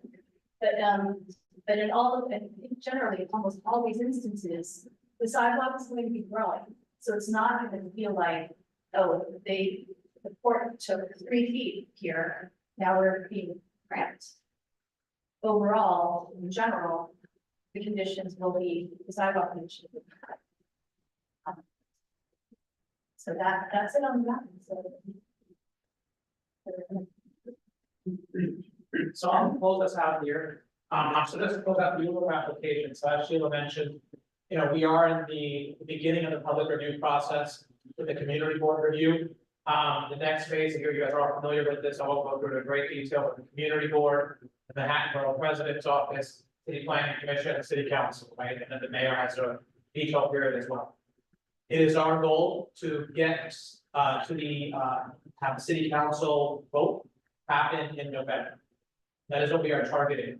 Again, in order to have everything in place, so that we are able to close on that really critical federal loan application. And this is just the beginning of that public review process. I just want to close out that discussion. So to close us out, on this overall presentation, next slide, please. So this is just a summary of all the community benefits and deliverables that are part of this project. Before I go through this quickly, we are also focused on the customers, the users of the bus terminal, those that travel in from New Jersey or from other places for work, for leisure, or for other purposes, right? Making sure that they have a beautiful, new facility that is not, obsolete. Making sure they can accommodate those larger buses, because we do anticipate that Trans-Hudson volume to continue to grow. Making sure we can accommodate the transition to electric bus fleets. Making sure it's easier to navigate, right? With that atrium, you'll be able to see all the different gates and floors and the bus movements around the facility. So ensuring that the customers that use this facility have a beautiful new facility that they can travel into and out. But also, as we said at the very beginning, as we've done cover, meet the needs of the customers and the community, right? So modern 21st century bus terminal, as I said. But we're also going to be moving those intercity buses, right? Those bolts, those megas that currently sort of are all over the local streets, creating traffic, congestion, pollution, moving them into the bus terminal. A significant increase in that street facing retail. So the bus terminal doesn't feel like a fortress or a prison, right? You can actually feel that you're being welcomed as a member of the community. And that also helps public safety, right? When you have that retail activation on those streets, people feel safe, people feel more comfortable walking down those sidewalks. Storage and staging we talked about, reducing that bus traffic on local streets, reducing the congestion, the traffic, the pollution that comes. The direct access to Lincoln Tunnel, making sure the buses aren't going onto city streets. The connection to the subway lines, the publicly accessible open space, or as whatever term Bert and Joe used to call it, feel free to use that term if you'd like. Public realm improvements, including expanded sidewalks and a beautiful atrium that will create a really civically inspiring facility. And really, the focus on sustainability is so important. We as the Port Authority were the first transportation agencies to sign on to the Paris Climate Accords. That's even after the US pulled out of it years ago. We are so committed to sustainability and net zero. And as we build these new facilities, we want to make sure that we are contributing to protect our climate and our sustainability efforts. So next slide will be our last slide. How to stay in touch and what's coming next. We are here at the Land Use Committee meeting today. Next week we'll be at the Transportation Committee meeting. You'll be coming before your full board next month.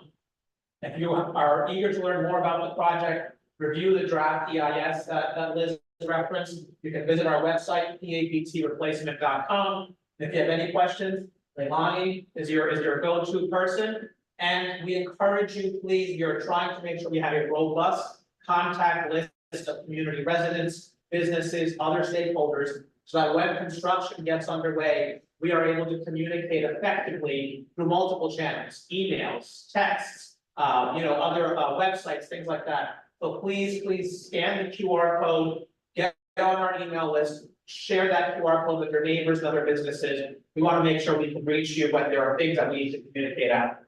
And with that closes our presentation. I'll turn it back over to you.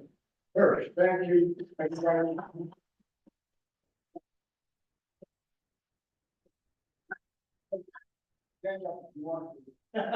Little stretch, right? Yeah. Yeah. Right there, so you suggest that you can try to go for both. I have encouraged everyone to just be your civic duty, however you choose to do that, and being on the community board is part of your civic duty, so we thank you for your service. And we will promise you a significant pay raise for your service. Yes. Thank you for that presentation. Please say there's still a lot to talk about right now, but first, there was a working group for the community board, Bert, Joe, Christine, and Betty McIntyre They're creating precedent. And first item. And JD. And third item is gonna present the rebuttal. Or would you just tell us a little about the working group, how we've been working? A rebut? Not quite a rebut, I just want to appreciate the all of these. Just very much appreciate the relationship we developed over 4 years. We didn't know you, you didn't know us. We listened to you, you listened to us. And it wasn't like the end. Things changed. I did things. You communicated. And I think we all very, very much appreciate that.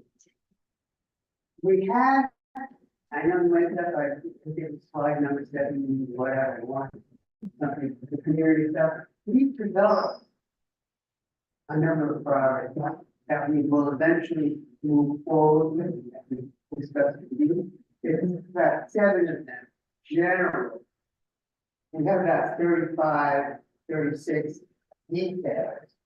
Okay, but the way we're going is this is the plan, is the design and construction. And I may say you were a little disappointed in the presentation, not the overall presentation, just some of the graphics. Because we know, and I think you're aware of it, you kept saying it's only at this point, it's not even this point in time. So a couple of months ago, it's a giant building. There's a lot more selfies that you're aware of and you're going to build on. And I think it might be more helpful in terms of getting the community that sort of the facade. And what we had discussed in terms of lights and perception of what we were speaking, that's just the presentation. But our priorities moving forward with you will be design and construction, park space, and we use that word park space and neighborhood reading, traffic, sidewalks. You mentioned the sidewalk there, affordable housing. One of our priorities, we understand you may not agree, you may not have anything to do with it, no control, but it's one of our priorities, affordable housing. Also, the use of the ground floor space, the retail, and the community facilities. Because this is clearly critical. And I think you're aware of it, of how projects will be perceived by the community. You're walking down the street, the blank floor, or is it interesting retail? Facilities, the community, open, this is important. Sustainability, and I think you would address that as well. Items and the historic. These are our general budget, general priorities going forward. Again, we have lots of detail. This is not the place for it. This is land use. Thank you. Thank you for that. Now, the proprietor allows us to say a couple more hours. So it's very important. We have two things here. One is the comments to the presentation. The second thing is these land use items. So if you don't mind, I think first we're going to take comments, questions. First from the community, from the committee here, then from the general public. And then we'll get to this specificity about the land stuff, if that's okay. So, Paul, you want to start us off? Yeah. Yeah, so I'm going to focus just on the presentation itself and not discuss the land issues, but a whole other graphic questions. I have 3, sort of, and perhaps we're working with the public restrooms as well. Is in earlier iterations of the plan, there was a housing component. Burgess mentioned that housing would sort of fall off. And so if there was any storyline you can tell, explanation as to why there's no housing as a component of this redevelopment, that's going to help. Sure, and just to set the framework, so I will sort of act as sort of a moderator on our end of the Q&A, and I might bring up some of my colleagues to help answer the questions as well. But to that question directly, so you're right, there was a previous version of this project, it's not a conception, seeing myself on the screen, it's very scary. You need. But One year handsome, we're changing the camera moves. okay. I had to talk with my hands. Trying to figure it out. But there was an earlier version of the project that did have, 4 towers. There were 2, there was a tower on 8th Avenue, a tower on 9th Avenue, a tower sort of above the ramps, and a tower on the far west end on the 11th Avenue, side. Couple of reasons, 2 main reasons why 2 of those towers, were fell off the project, not literally, but no longer a part of the project. One is the purpose of the towers. The towers serve one primary purpose, right, which is to help generate funding for the project, for the $10 billion total project. As you saw, we are estimating approximately $2.5 billion, $2 billion from the pilot payments, $500 million from the sale and development. So about $2.5 billion. That's about 25% of the total project cost. That's what we're estimating to help create, generate the funding for the project. A residential tower typically does not generate funding that can be used to help pay for this project. Because without getting too far into the detail, into the weeds, residential development usually also brings with it, as you stated, your priority for affordable housing, right? And the way affordable housing works is you need to use some of that funding that's generated from the pilot of the taxes to help subsidize affordable units. So they would not be, that funding would not be able to be used towards funding the project. And if we were not able to get that full funding, there may have been pieces of this project that we had to scale back or remove. So like I said, we Port Authority are undertaking this entire project on our books. And so we need to make sure that we can have all the funding that we need to pay for it. And those pilots and that sale of those development rights is so critical. The second reason is we did receive a lot of comments about some of the design of the bridging elements, really trying to raise some of the bridging elements, improve those view corridors as you saw. And because of some of those design modifications, it changed the ramp structure in a way that no longer allowed for building a residential tower on that structure. Just from an engineering and a construction point of view, it became infeasible. So those are the reasons why those other 2 towers are no longer part of the project. Look, I mean, we fully recognize, understand, acknowledge the need for more housing and more affordable housing, not just in this community, but around the city. It is something that is a priority for all levels of government. But ultimately, as a transportation agency, it is our mission to make sure that our facilities are operating, our 21st century modern facilities. And, you know, we are not a housing agency. And so while we recognize the importance of that, that is not something that we are able to take on as part of this project. And that's why the residential development is no longer part of the project. That moves well into question number 2 for me, at least that question number 1 person. So as a comment, we were never informed from the working group that anything but the ramp structure eliminated the tower.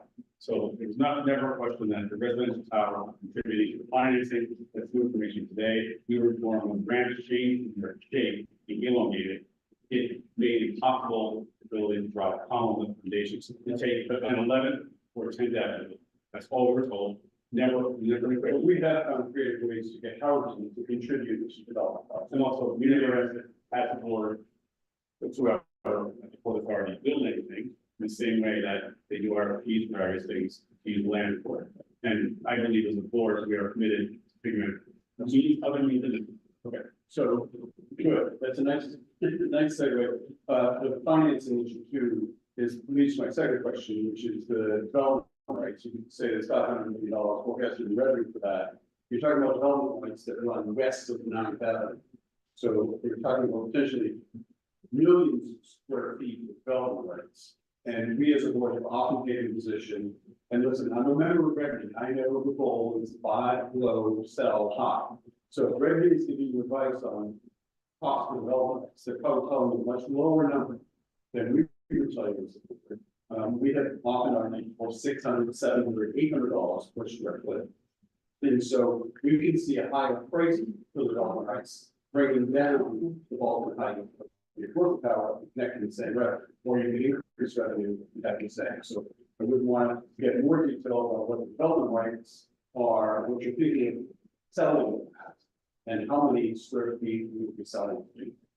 So, we did have, the slide did show that the maximum square feet per tower. But in terms of what we are estimating, in terms of the per square footage, I don't have that number yet. However, early on in the project, a few years ago, our real estate department did go out and speak to the industry just to understand what interest do they have, what do they think is viable, what do they think will actually get sold or rented out rather, in commercial space.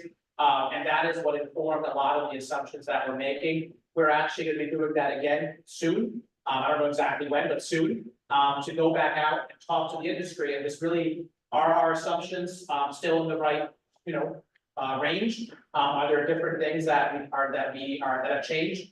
One thing that we do know is the pilot estimate, the pilot revenues estimate that we have for $2 billion is based on the square footage of those towers. Again, based on the assumptions of the rent and all of that, right? So, again, if conditions have changed, there might be modifications, but that's sort of how we came to this. We will argue for higher costs of development. That's consistent with our work position, so that you'll see the more revenue on lower square footage in the buildings. And my final question is just about, and perhaps you could change and address this as well, is the pedestrian flow during phase one of the storage facility being used as the main terminal, and the 250,000 passengers getting into the subway system that's blocked.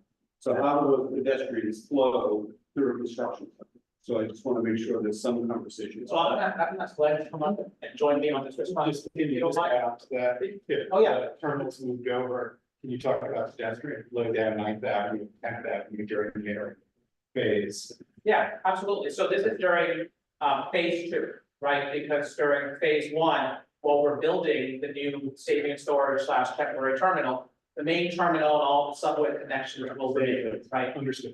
So for phase two, so one of the agencies that you saw that we have been working with is the MTA, just to make sure we have appropriate wayfinding and signage and directional guidance to help customers that are maybe coming from New Jersey transit buses, getting off at the bus terminal, they're taking subway to get to their next destination, or take a bus to get to their next destination, that there is appropriate signage and wayfinding and all of that to help direct them to those stops.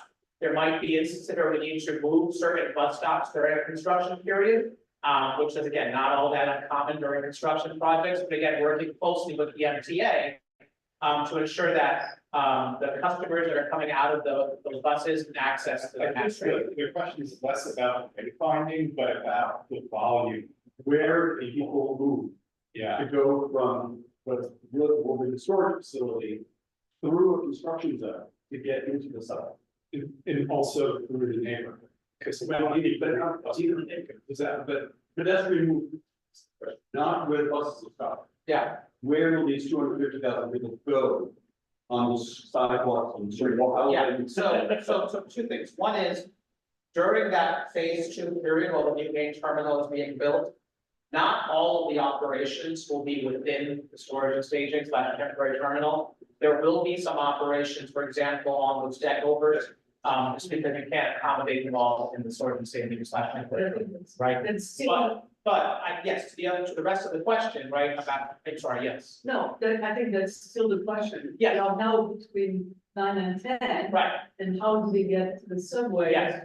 Unless we Unless you open up Close. seven trains. close, So we, You'll be good. Yeah. So we do recognize, we do anticipate that most of the customers coming out of those buses will still use the 42nd Street and 8th Avenue subway station. Some may how do we get? head over to. So I'm getting. We're asking for the plan. Yeah, no, I get it, I'm just getting, be patient with me. So some may shift over to Penn Station, for example, some may take a walk to Penn Station instead, some may go to Times Square instead. But they will go on, what is that? What street is that? 40. On 40, right, they'll go on 40 and go towards the subway station there. Now, there may need to be a relocation of that entrance into the subway station there during that construction period. But we do expect, I think the DEIS analysis showed that we'll have the pedestrian will move towards, from the temporary terminal towards the 8th Avenue corridor for the subway station there. I think the message here is that you're going to need more than 70 feet of sidewalk to move all these people on 40th Street. So that's the general message. You're going to have to close 40th Street to get all the people. But you know, we'll talk about that. But that's the general. I just also mentioned that both of these, 30th Street. Yeah, that's what I'm saying. So there are going to be an operation on the street, right? There will be bus operations on street level outside the sortation facility, right? So some of those surface lots that we looked at will have bus operations. 30th Street, you know, at the Dyer Avenue near the High Line extension, that is a piece of our property. There will be some bus operations happening there as well. Is there anything you want to add? Just to add, certainly there's going to be pedestrians having to walk on the surface, on the sidewalks and actual streets. So while there is, while there is not an exact plan today, the phase 1 is a 4-year construction process. And before having a baked plan, we have concepts, as you know, my group is working on a logistics operation to build and be able to have the general public be able to live within the construction and have the commuters also be able to go where they need to go. So what we fully expect, a couple of things. One is the construction logistics office that's going to regularly integrate with the community board on a very regular basis. Regular does not mean every 6 months, does not mean once a month. But to come up with a plan, you know, we'll look for different options, you know, working with DOT, what they think is appropriate in terms of, you know, how streets are functioning, what the widths of sidewalks are currently, and if there's going to be additional capacity needed. And as we evolve, we need to remain nimble and flexible to be able to come up with a plan that maybe in the first 6 months does a certain thing, but then as construction progresses, the plan will have to evolve. I don't want to be stuck in a place right now where we're saying we have a plan that's carved in stone and it must be X, Y, or Z. Because we need to be able to be creative and think through and work with all of you and how that's going to best suit the community's needs as well. So, So can I just rephrase part of it? yeah, sure. Is that they have to acknowledge they're gonna come up with a evolving plan Yes. that's gonna get set forth prior to the phase 2 start. Because a 250,000 people, it's a small city in the Midwest, that is gonna be moving across the street, right? Constantly. And Christine's right, that may cause street closure, or big traffic. Yeah, but I mean, I guess you're right, we'll have to have that plan as we enter Yes. phase 2. Yeah, and And even during phase 1, we will be plans to get together because Yeah. that's to be urgent. And if you're to make to us, then part of the dealer is that you develop a plan during a period of time. Not an exact plan, but a plan.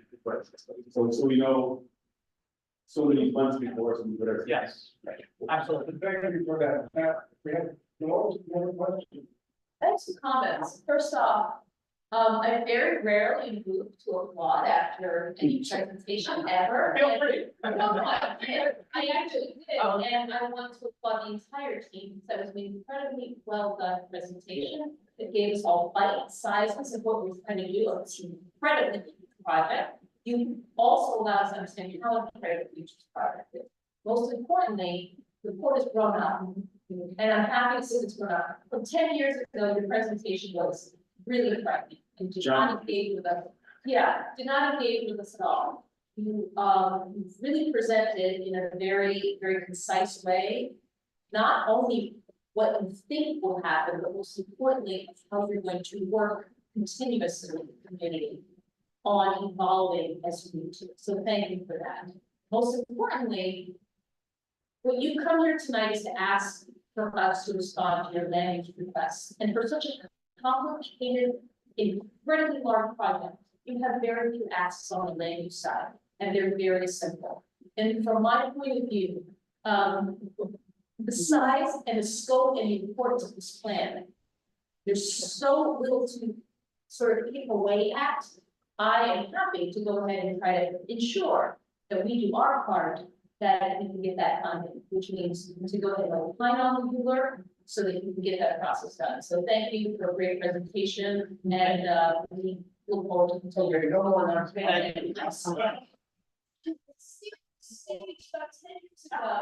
with a horrible presentation from the court, because you guys were threatening to tear down all of 9th Avenue. So this, I expect.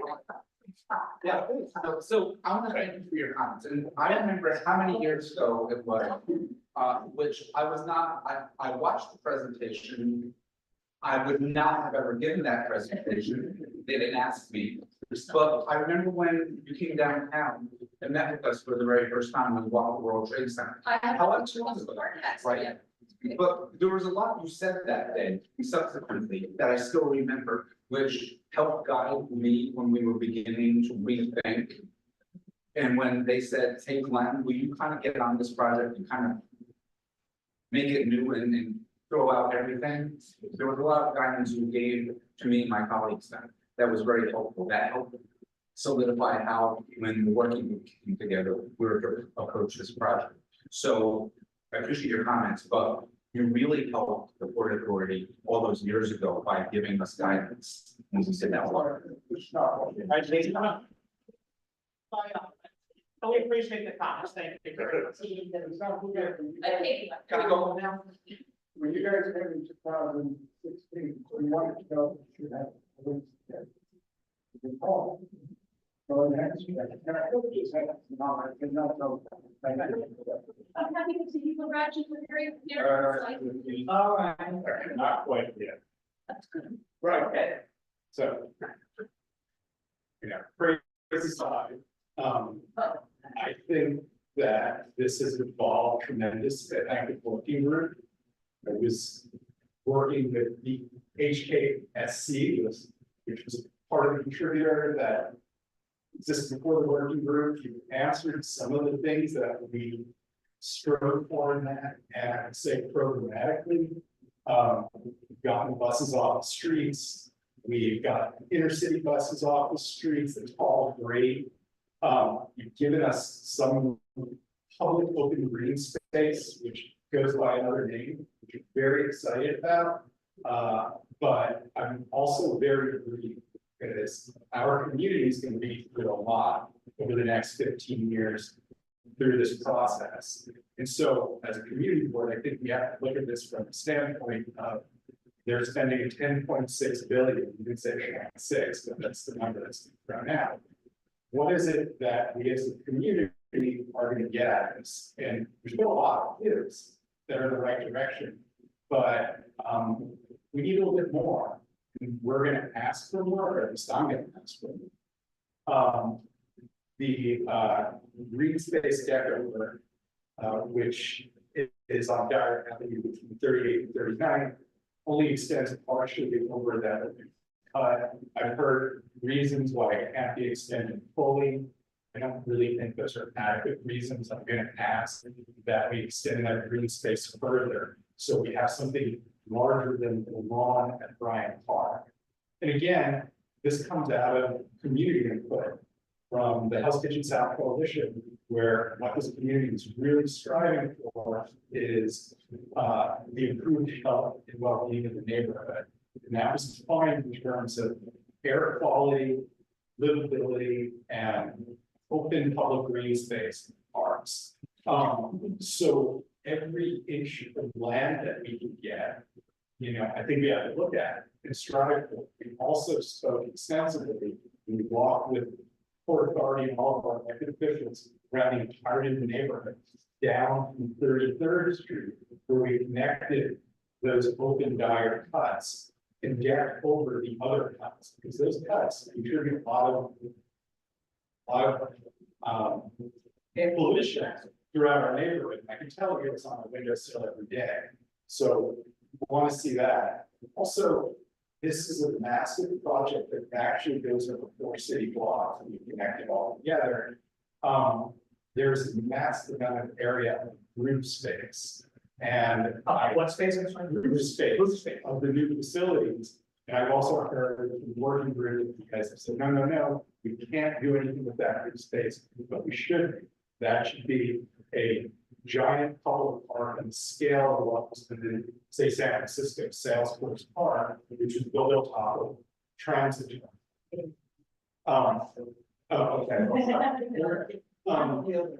So anyway, those are some programmatic things that I think that we still have to look at as a community. And then just in terms of design, I know these are temporary raw renderings, but really fall forward on having a transparent and open facing thing to the streets, combining streets, instead of not a prison, but a fortress, and say that the West 40th Street side is a fortress. So anything we can do to animate and liven up the streets. However, there are substantial shortcomings in the renderings we've seen. I know they're preliminary renderings. The buildings still play as giant masses.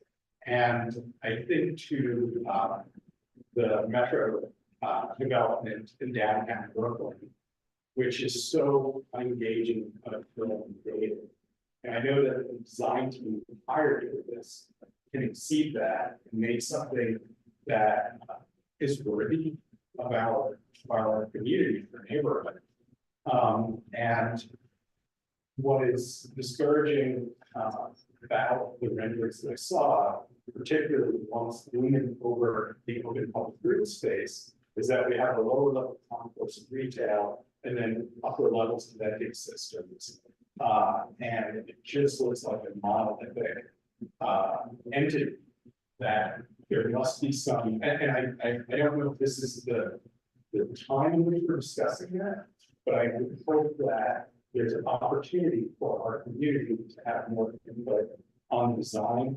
And one last thing, when we showed the volumetric study at the end, the axiometric, it contained the streets in volumes that adhere to the existing grid street type, which I think is actually stronger than mirroring the interior structure, especially the ramp structure. The ramp structure currently is this exposed entity. Ultimately, that needs to be encased in some measure, rather than just sitting as exposed ramps, because those exposed ramps are across from residential buildings. And even if those were all electric buses, I cannot imagine the amount of noise and pollution that will come out from those buses that are circulating in our neighborhood. So those are just ramps across. And although the ramps, if you do the ramp field structure, I love it. Ramp on the back is currently in an open structure. And just putting a screen around it would help, but I don't think that's a suitable answer, because that is not going to get noise and air pollution into our neighborhoods. It's just something that would be addressed here. Brian, very good comments. Thank you for your comments. Come on, speak up, no. Yeah, thank you. Yeah, just a thing for my colleagues on the board and working with the city. Important, I agree with Laura's presentation is good because it's consumable. It's a nano thing consumable, right? Some of the other issues we'll talk about, but I want to say that I'm disappointed because with the working group, they have heard some of the things you said, Brian, about breaking down the mass, having things connect, be part of the neighborhood. And the board made a choice, I don't know why, not to share some of those images, even though they were in draft, that actually have begun to respond to us as a community to make this fit better. And I want to say from a timing point of view, I'm going to put this out to them and say, my colleagues here, when this committee meets again in July, we need to have some of that information to us, because that will inform the decision and the responses that this community board makes to the ULIP. We understand the ULIP is about zoning, which is a project in total, and it's an endeavor, right? having some of those images in there that ties, these structures better in our neighborhood is so key for all of our neighbors. I think that's a good argument. Just want to say that to you. Just want to put it out there. They did set like a service, but you've done that. Because we're moving here, I'm gonna go with more members and then. Thank you. Thank you so much. I want to echo also what Laura said, that was a fantastic presentation. My name is Dustin Bogosian. I'll speak up a little bit. Sorry, my name is Dustin Bogosian. I'm actually the co-chair of the Waterfront Parks and Environment Committee, so that's why I'm here to bring that element. Wonderful presentation, but as far as the environment portion of it, I'm a little disappointed. It feels like it's a footnote, and I understand this is a the beginning of a U-word chart. But it seems like you were just checking off about, oh, and we're also gonna be environmentally, healthy, but we're also gonna, and we'll also be green, and I get it, the devil's in the details, and I'm sure there are a lot of details. But this is a massive, massive opportunity to use forward environmental, forward thinking, to make something really spectacular, and I didn't see any detail of that. Again, I'm not saying this is the place for that detail right now, but I didn't even see, one element of what's gonna be environmentally forward thinking, and when I talk about elements, we can talk about the transportation, that's electric buses, we can talk about the design, which can be green, vertical green, anything. The waste management can be green, I mean, all that stuff is environmental, the power, how it's going to be exactly. And I saw there were some lines about, net zero, all that stuff, but I'm sure there's more detail that we can talk about as we move forward of what you guys are going to incorporate, right? So one thing I'll just note for that, and that was a comment made, we appreciate that comment, and I can't tell you how seriously we take sustainability. It is actually one of the pillars of the Port Authority, when we talk about what are our principal priorities. And so every new facility that we are building, in the environment and sustainability is a key focus and a key priority. And I'll give you an example, right? We talked about looking to achieve LEED certification silver, right? That is done through looking at things like energy management, waste management, water management, things like that.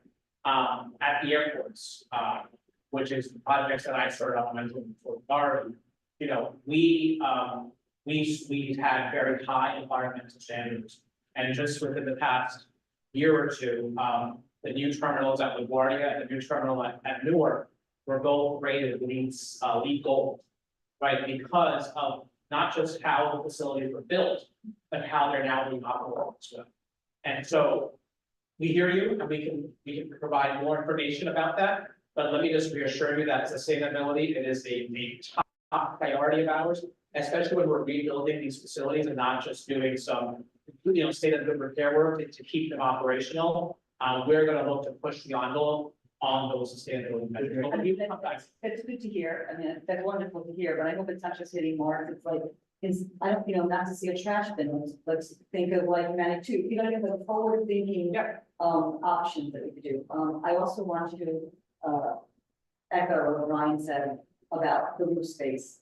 It is a tragedy if that roof space is not used for something green, whether it's green energies, whether it's a public park. Every single inch of that roof of the roofs plural has to be used, and if there is not one large building project in the world anymore that doesn't use their roof space to come back as a positive to the structure itself. I think that's about it. I mean, there were like minor things. And you mentioned the park open spaces and the addition. But I mean, listen, when it comes to environmental and parks, a lot of it is detailed, which I know is not this discussion right now, so I hope we can just have that opening for future discussion. Well, thank you. Thank you. Thank you. Kathleen, you had a comment? On the side, can you tell us who are not the helpless anything? How many stories are those two towers going to be each? How many floors? We have the story.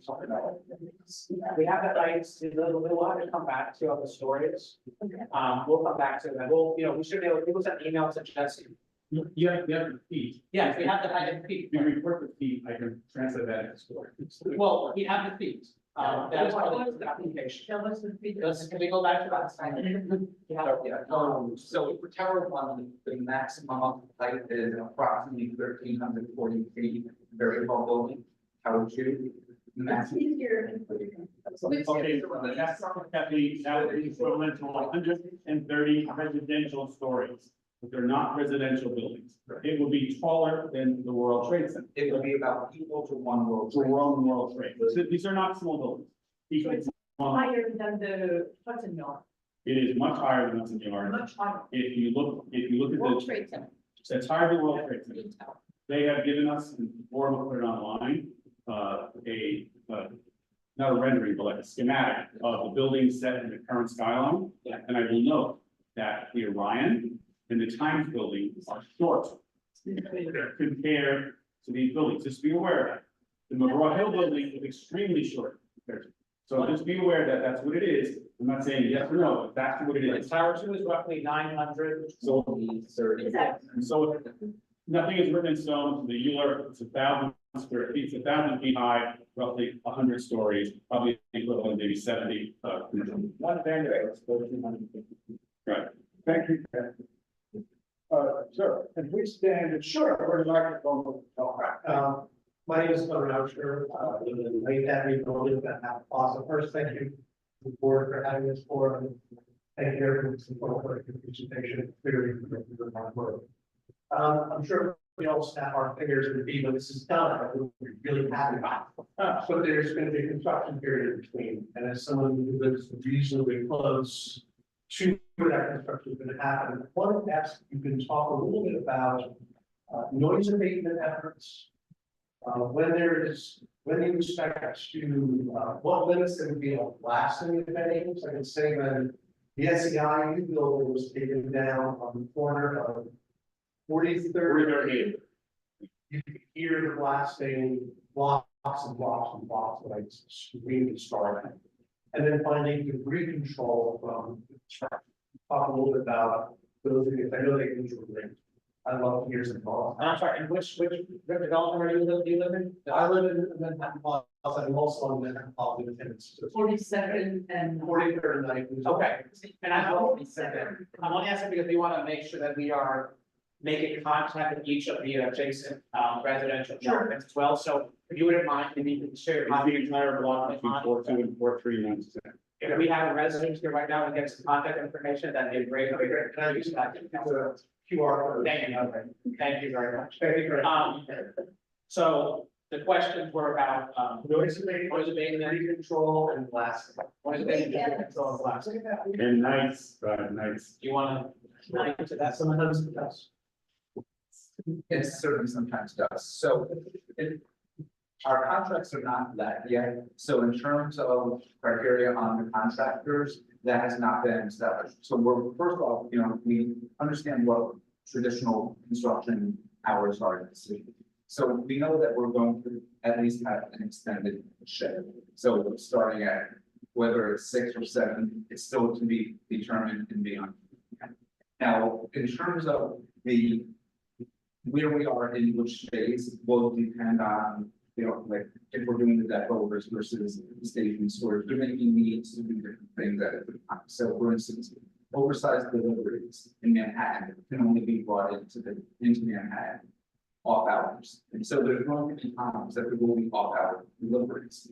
So if there's going to be hours, some days that we could be working potentially 7 to 3, sometimes 7 to 8, depending on what the contract need cost for, depending on what the DOT allows for, and the coordination with the community in terms of like how we're going to be moving forward with seeking certain permits from the city. So there's no one simple answer in terms of what are the hours always going to be. It's going to evolve over time.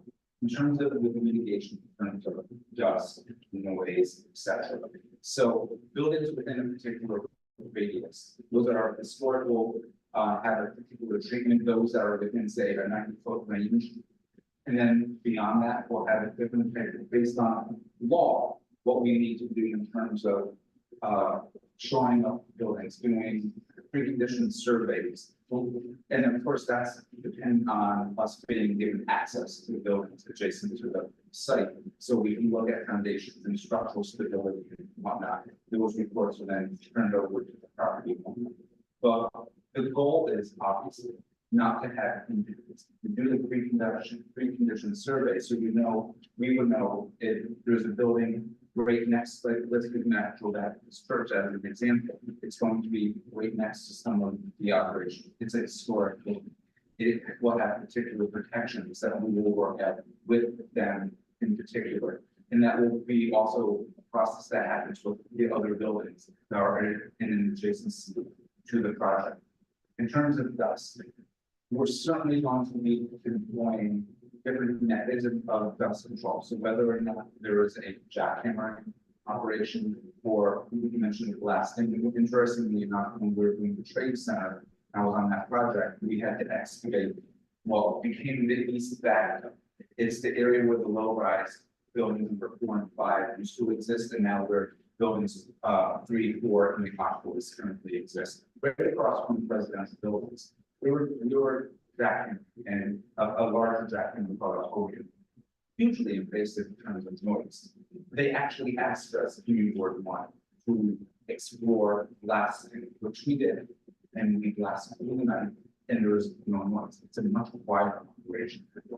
But I'm not saying that that's what we're going to do. There's different methods depending on what the soil material is, whether there's hard rock or a soft material that will determine how certain excavations may have to be done. But in terms of that, there are certain laws that we'll adhere to in terms of best mitigation, whether you're shrouding a jackhammer or the sound mats that are happening at the construction falls. Beyond that, we are not opposed to what would have to happen with windows. The windows need to be soundproof. As an example, we will have sweep cleaning racks so that if a vehicle is leaving the construction site, it's not trapping mud and debris through the lower city streets. So there's going, and we did a lot of this at the World Trade Center to keep things within the zone, the construction zone. I used to say that the guy who was in charge of that, your job is inside the fence, my job is outside the fence. We're going to keep things clean. We're not going to impact those people who live right across the street. There's also on the noise issue, right? There are certain noise mitigation technologies you can use, noise blankets, things like that, to reduce the amount of noise.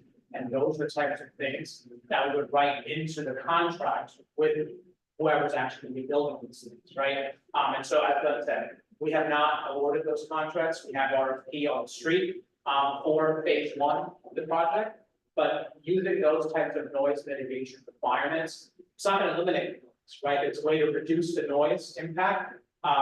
That is something that we work with the contractor, and certainly using the feedback that we hear from especially neighboring residents and visitors and things like that. Good to hear that they can look to try to incorporate some of those requirements into the contract. It's encouraging to hear that. I'd love to hear more about it as it develops. Yeah. I know it's early as far as that, but I'd love to be in touch about more. My goal is to not have Joe long get the way in and say it's black. But I think you manage expectations. The second phase is the demolition of full city block, reinforced concrete and steel building. That is going to be hell. It's 24 months. not And that is, they will do the best they can. It is still going to be hell. And that will reverberate around, you will hear on the 45th floor Manhattan laws, I'll hear on the 35th and 10th. It's not a matter of litigation, it's a matter of what can be. Exactly.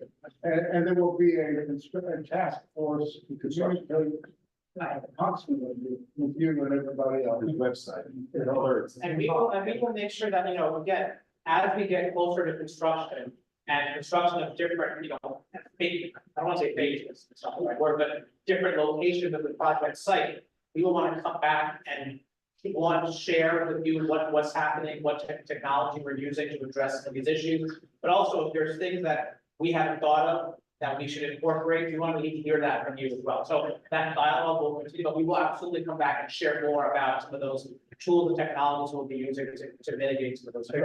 No. Christine, and then we're. Yeah, follow up on that, as when you are going to rebuild or change Gavin Plaza ramps. How is the operation of the tunnel, first of all, how are the buses going to go in the tunnel? And, There's no ramps there. right, so this is, I'm puzzled about. And so where are the buses going, and then what is the difference, I mean, are you destroying what is there and then building on the top, what's the process on the other plot? Oh, I wish I were an engineer now to that question. So there will always be access in and out of the tunnel. That there has to be. So Including for the buses, right, the buses, Louder.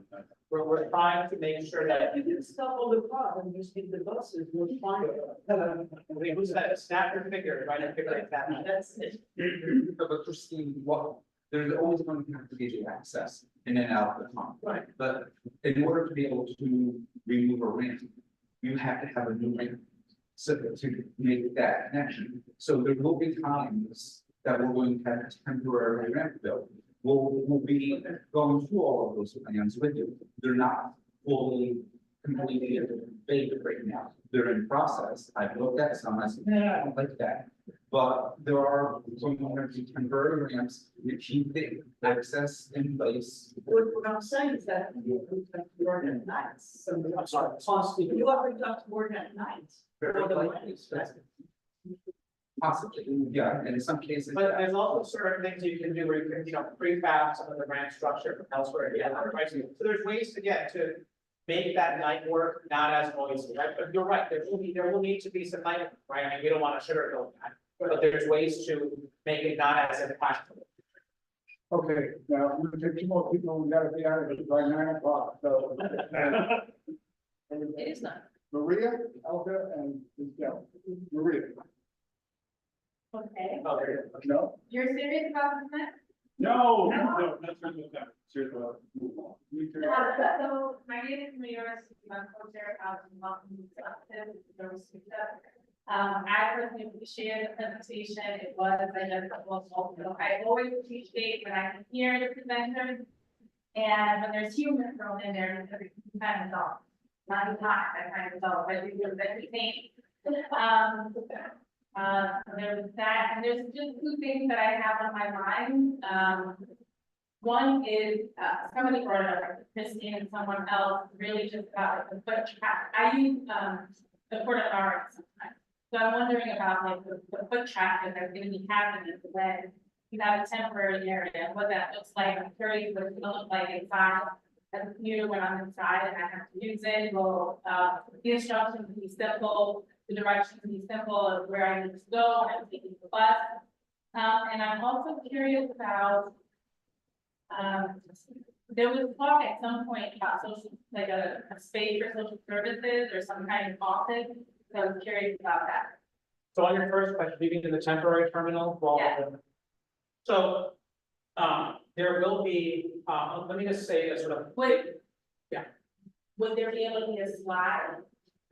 Like what that would look like at some point in the future, what that would look like inside? Yeah, so when the temporary terminal actually comes online, yes, we will absolutely come back and share with you what sort of, and it won't be just when it's finished, right? As the project is underway, we'll come back and share updates, regularly, with the community and with this body as well. But let me give you a principle that I've heard from our executive directors, right? Is, signage is so critical, right? And you need to make sure that when the average person sees a sign, that they can understand it without having to stare at it for too long, right? And that could be if you're a driver, if you're a pedestrian, if you're a bus, a bus driver, right? Knowing where to go, how to get to your gate and things like that. So, Glenn had seen on the World Trade Center project, I come out on the airport projects, right? And these are all, if you look back at them, they become very successful, projects. And on the airports projects, you would have meetings about the roadway signage, right? How to make sure that as we're reducing the decision points on the roads for drivers, making sure that they still understand which way to go. And so we would joke sometimes where we would be telling our sign manufacturing shop, they would be instructed to print 10 signs of one type, right?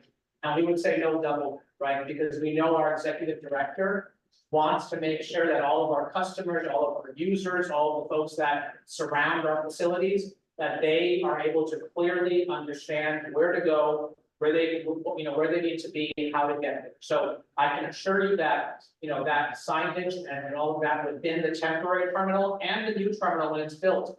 The focus is to make that intuitive, easy to understand, and as those interior plans start to get developed, we will absolutely come back and share more with you during the discussion. The important question also is what Leo raised about social services. So this is the question two.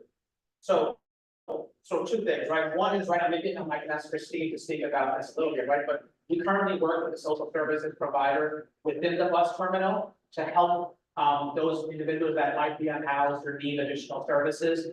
We do help connect them with certain urban pathways, right? So we do work with them. We have received a request to have a drop-in center inside the facility. And that goes to, we've received a few requests, right, for different uses of some of that retail space. We say retail, but it could be, other programs. Excuse me. Other state, I don't know the exact source, I can't, but others, we do have that request. Other stakeholders in the community may have been, I can't remember. HHH to this. But we did get a request to have a drop-in center inside the facility. That is something we are reviewing and considering. I don't have an answer for you about this time, whether or not that will be in the facility, but we'll certainly let you know, that considering. But we do recognize it is an important issue, and, we are very, we want to be supportive for those individuals that need support, and that's why we can provide that urban pathway service to help connect them to services outside the bus terminal. And those will get back in the office. Thank you so much. Elka, please stand.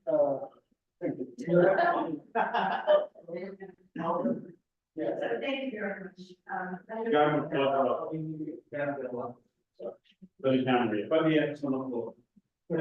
State your name.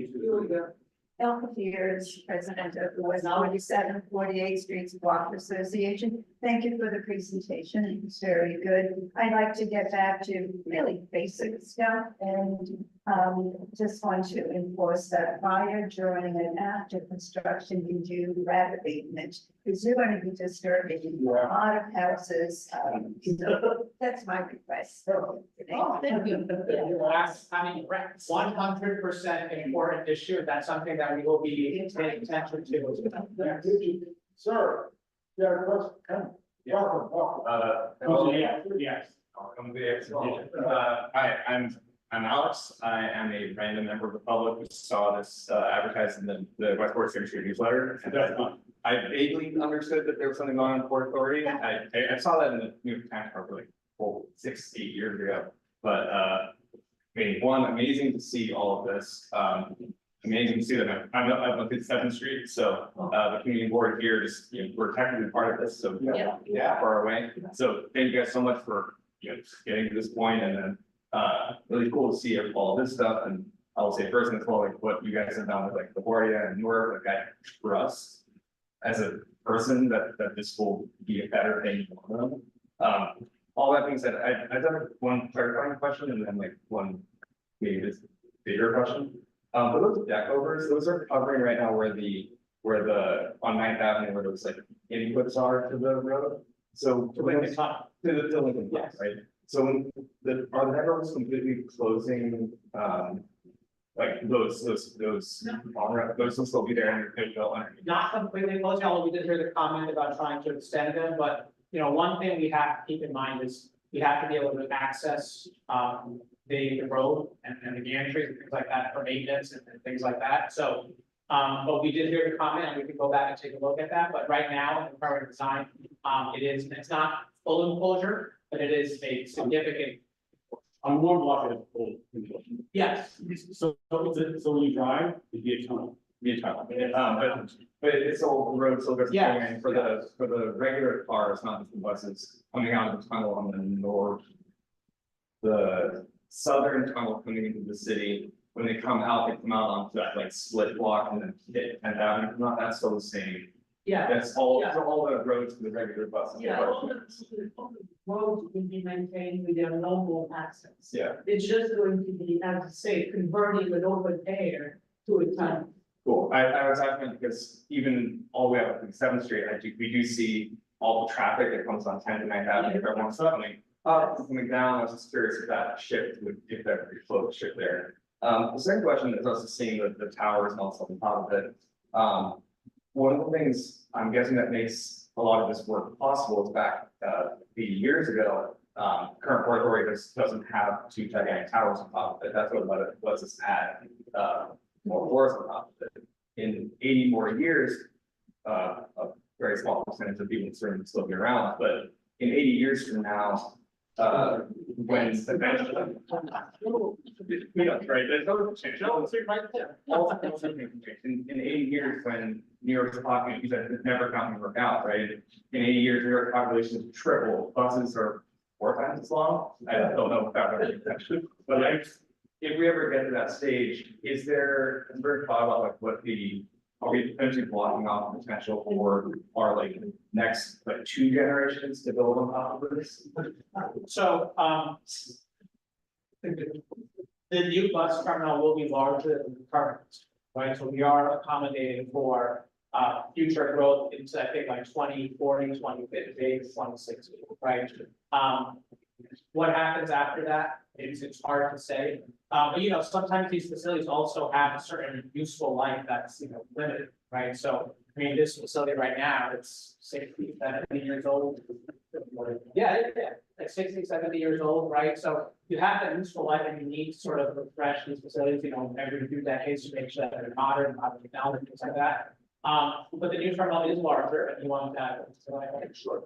So one of the things today that we can't have with this building is built on, it's not scaled, can't support it. So the design of the bus terminal is sort of a staging facility, including the ramps, is we're taking approach of scalability. So potentially 50 years from now, if you need additional gates and rather than kind of expand, you know, outward, the building to be able to conceivably be built even around the course. So the way we're fashioning the course in the bus terminal versus the storage and staging facility for the bus terminal, the cores will be part of the construction of the bus terminal.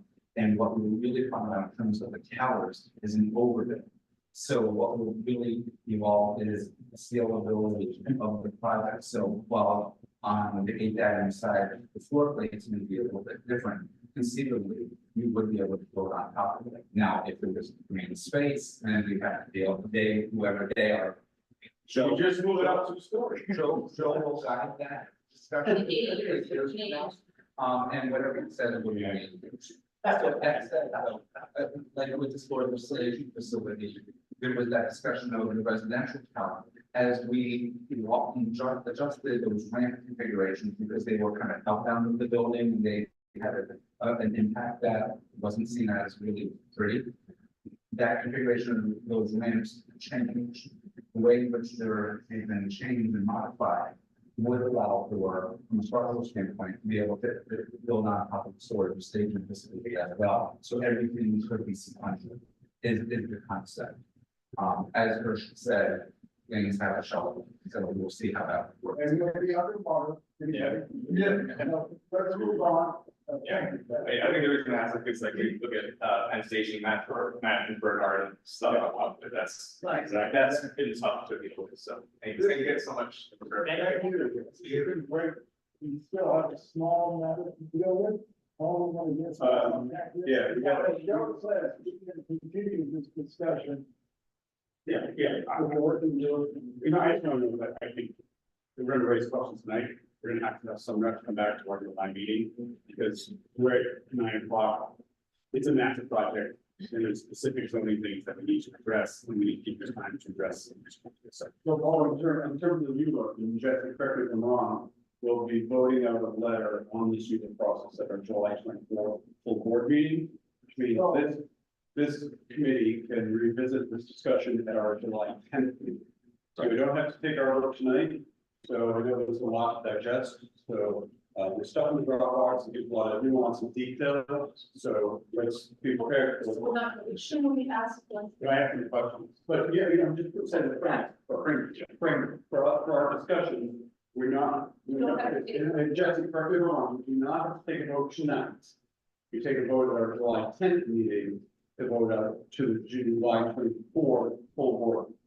Yeah, we all have to take a vote tonight. We do not have to say vote. Jesse, the landlord might let us stay beyond nine, but Jesse does not want us to stay beyond that. So I have two on the land use issue itself, and I have two fundamental issues that I want to address. And I just got a pre-process view of the language today for the first time, so I'm going to dig into it further for the July 10th meeting.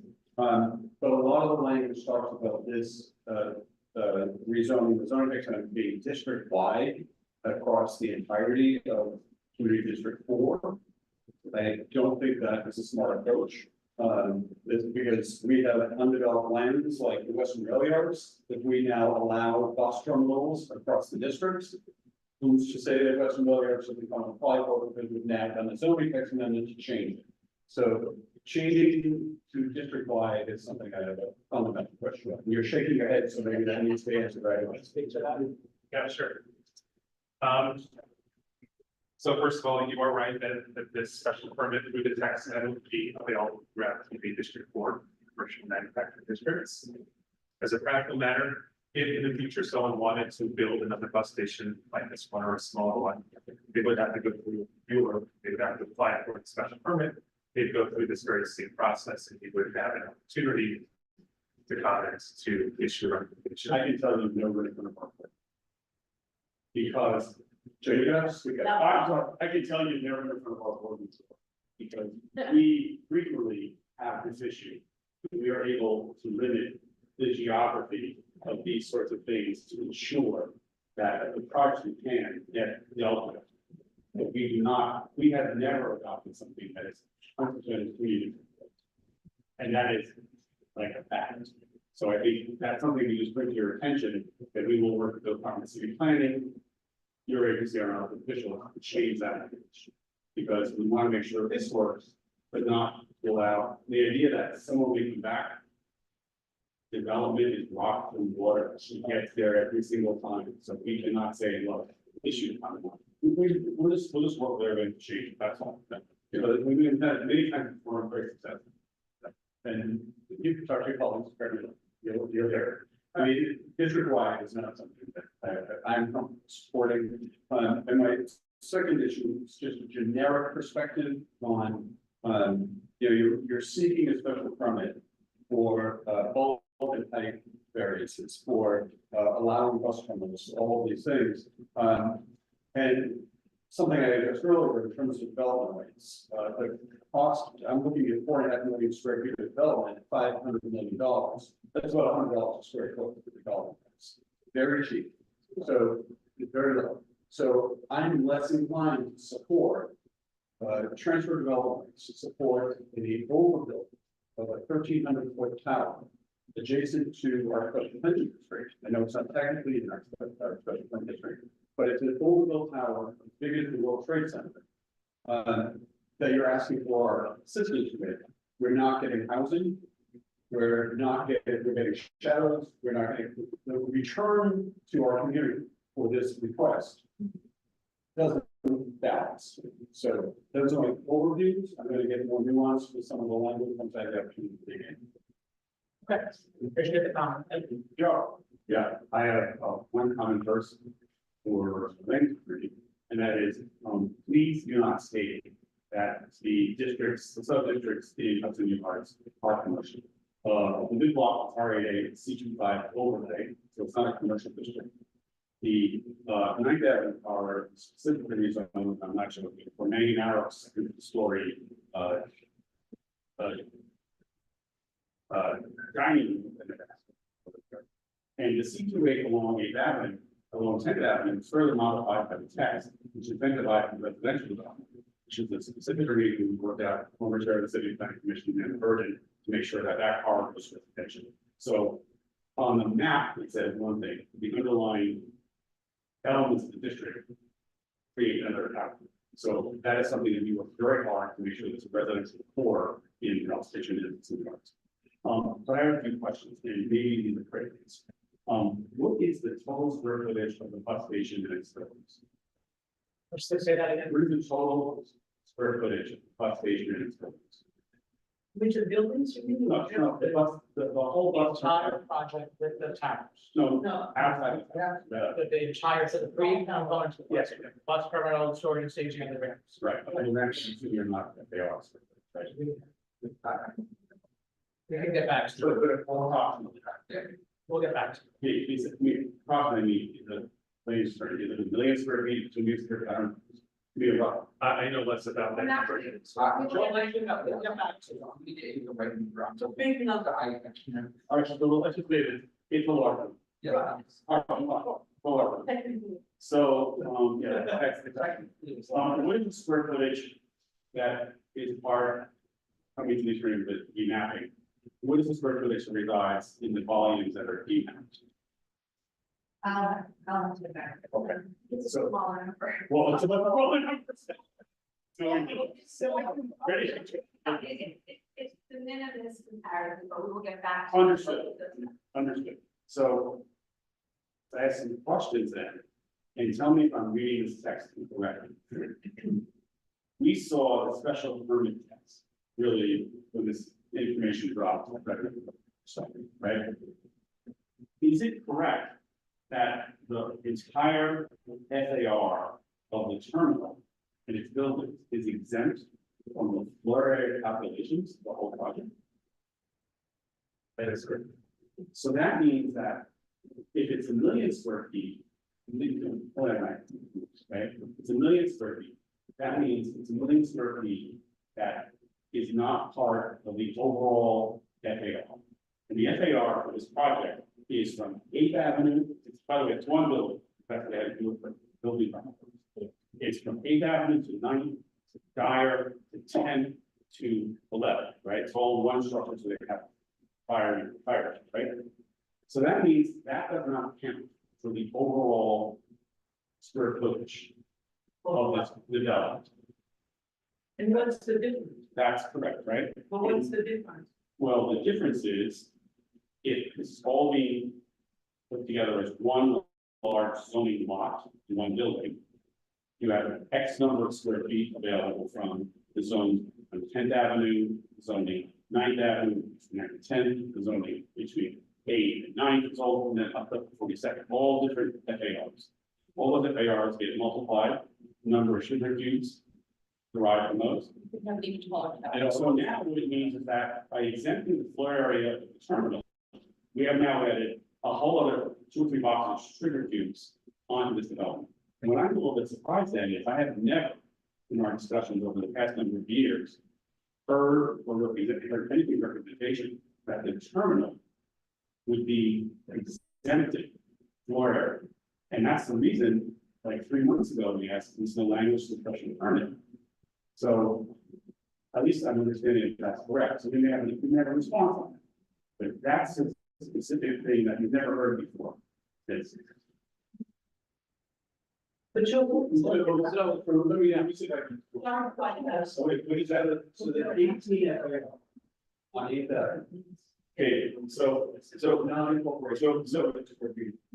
there's multiple FARs here, right? From 8th Avenue, it's a maximum today of 15. Okay. So, this, I think one thing to clarify here is.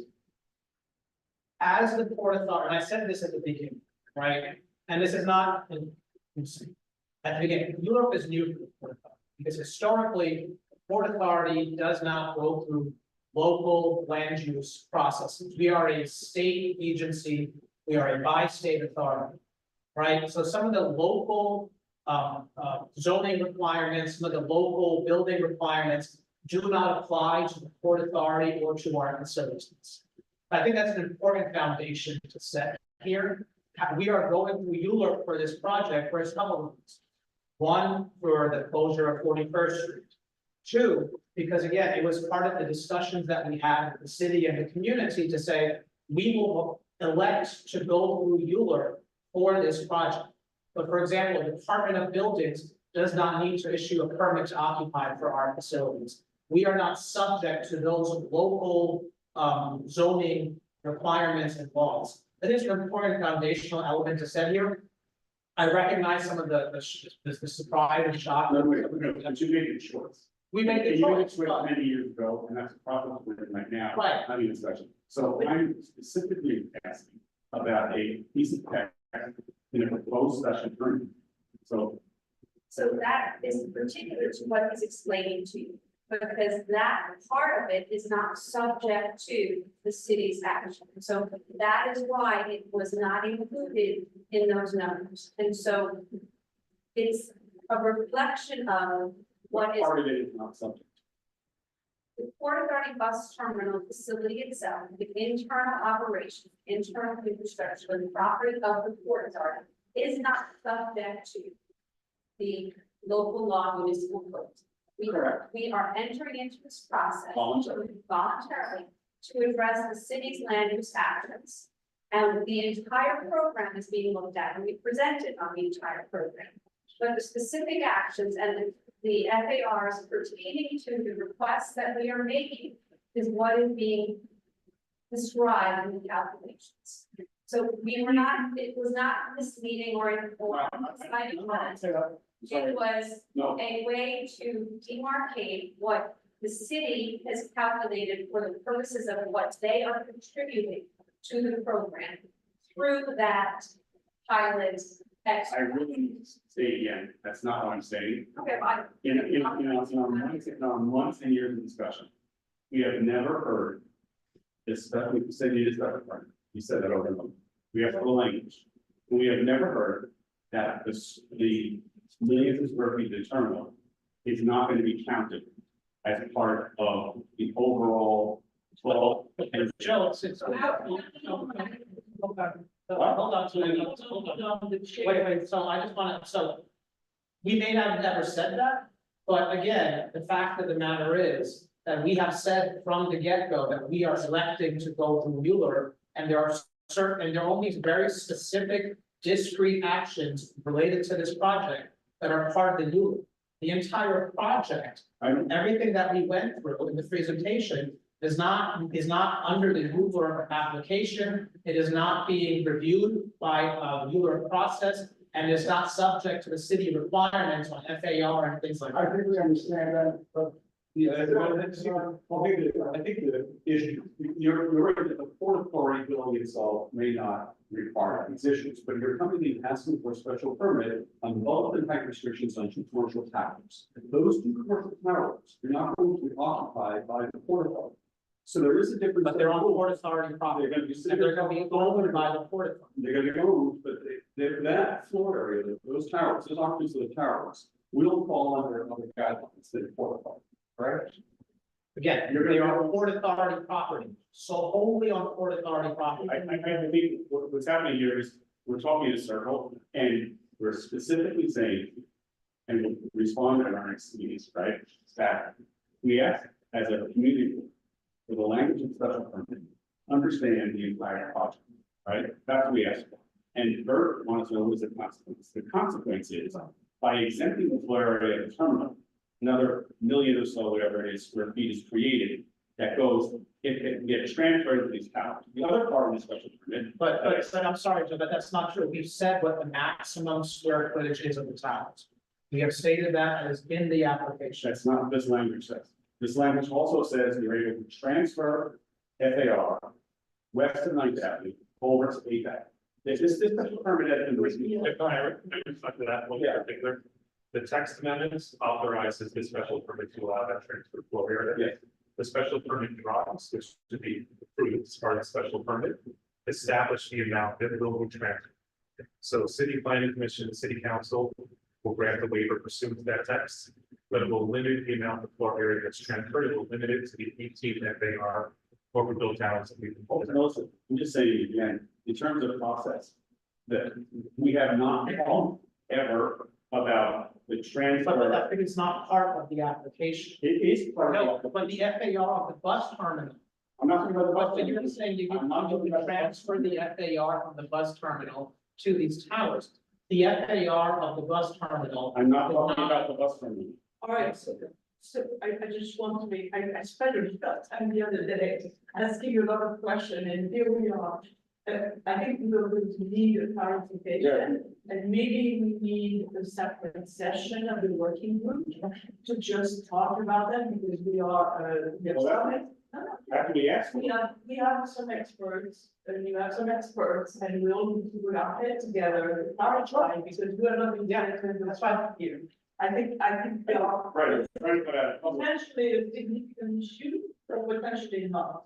and I'm trying to put up some additional items such as there's the ability to Yes. build, there's the ability to build over storage and staging facility. There is a piece of text here that allows that. Discuss that in this. So bottom line, No, it's not just, it's not what public. we're here, Joe, what we're hearing here, Joe, is that the text that's written implies one thing, your intention is another. That's what needs to be clarified before our July meeting. So what we would like to do is just to have you, go back with the working group, clarify that, and so that when we have the next public discussion, everybody understands what is supposed to be happening from your point of view, and then we can opine on how we react to that, Correct. so that we can have our. There are consequences to the text, which we may not be aware, we may not be aware, and we need to make sure those consequences don't happen. I mean, absolutely. But I hope the land use attorneys would understand what those consequences are, and I think that's what we're really pointing out, is that, again, that's the experts that we have in-house, we're doing this for a living, we're paying for people to be experts in this. And the grant, the information, the text coming from you, for your needs versus city planning, suggesting that's important too. Sorry, say that. The information of the text coming from you to meet your needs, or from city planning suggesting text, in fact, we've experience, the city planning suggesting that far beyond what the applicant needs, and we then have to temper and pull back that text, and we do that through the. So what we're going to do is coordinate with Jesse to set another meeting, but all of this will be worked out, adequately discussed, and then there will not be any confusion. Perfect. Exactly. Thank you, everybody. Still have one more item tonight. Oh, we've done it for 40 now, right? Are we We are done? not voting in Port Authority. So we relieved? Can you just at least ask the folks online if they have any questions? Oh. We still have 13 people. 13 people. Bring anybody, give it forward, please. Your name, right there. Jesse, Yeah, no, I'm Jesse, it's all Jesse. I'll let Jeannie know. Christine, you're up to speak. If you hear. Christine Gorman, you hear us? Yes, Christine. hi. Thank you. This has been a very helpful presentation, and I want to thank CB4 for the work that you've done over the years. I especially applaud the lack of eminent domain. I think that's great. I'm very excited about the buses being off of the street. I have two questions. One has to do with security. As we know, transportation facilities can be a target for terrorism. And so I'd like to know what sort of plans there are to make sure that this is a secure facility.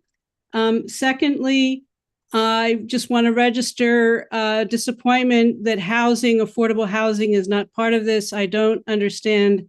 I understand you're talking about financing, but in a $10.6 billion project where the community is going to be going through a lot for 10, 15 years, however long, affordable housing should be part of the equation. And I can imagine that brilliant people can come up with ways to make that happen. And then I'll just stop there. Thank you for speaking. So the question about security. Yeah. Very important. So security is obviously a big priority for the Port Authority. Without getting into all the security plans, our chief security office, our Port Authority police, are all looking at this very carefully. The Port Authority Police will actually have a space. They will actually be based out of the new bus terminal as they currently on the current bus terminal. But security is a very high priority for ours. Obviously, you know, terrorist attacks impacting the World Trade Center, which the Port Authority. So there is already, and there will continue to be a security plan that will be put in place, a survey that will be done by our chief security officer. And the other element of this that I want to note is we have also taken a laser focus on not just your traditional security, but cybersecurity is a growing focus of ours, because we see nationally, internationally, more attempts to cyber attack transportation infrastructure facilities. So I can assure you that our security office and our chief security officer is a former senior level FBI official. So he is taking this very seriously. We're all taking this very seriously. And around the perimeter, there will also be some security measures put in place to protect against, you know, things that may happen, you know, on the street. Thank you very much. Jesse. That is it. Oh, okay. That's it. Well, you're not, please. Go on. Thank you, Mike. Thank you again for authority, all the team, you came along to the year. Thank you very much. Have a good evening. One other item for discussion tonight, the city of yes housing opportunity. We did, receive word that our comment period can extend beyond our July 24th meeting, the full board meeting. So we have until July 24th to finalize our comments, which means this committee has another meeting between now and then. We meet on July 10th. So we'll have another opportunity to dig through it. HHS is the lead committee on this project. They've held 2 or 3 meetings, 2 meetings already, and Chelsea and I just had meetings on this. We've had meetings on this. We expect that a first draft of that. So I just want to add that, did everyone receive the updated versions of the framework letter? Please keep on, those are going to come out every couple of days. Please keep responding to those, because we get responses back and comments, we incorporate them and issue it again. So like transportation planning, yeah, something ready. Whatever you see as we go through this deeper and deeper, you know, we'll next it. And there was a listed question sent to DCP, what we sent to DCP, what were those responses? We got those incorporated. Those responses will be back in time. So for the July 10th meeting, we have to read through those questions and answers. That will guide our discussion. Can you give us a specific date that you'd like us to maybe provide comments prior to the meeting so that we actually can expedite it? The HHS meeting is not July 3rd, or they may change it to the holiday. So I would say the holiday, but before the 10th. We don't know yet. So the goal would be to have it before HHS actually meets to verify. Or to do that. No, I didn't, because I didn't pay attention, but I also. We'll spend that day, we'll set a fairly date and send it out. The date that I think is that with, and that date is not second holiday. It'd be good if we could have our any feedback to that about that. Is that going to be the final draft or what will come out of that? So we're asking for the end of June for this committee to have some comments. Further. For the HHS meeting to be in July. Yeah. So we can have a conversation at our meeting and not have a meeting to set a spot because we are discussing the fresh. Thank you. All right. Any other questions on city of yes? Recognize the motion to adjourn and second. Shut out. Yeah. Thanks, everybody. Thank you. It's 9:05.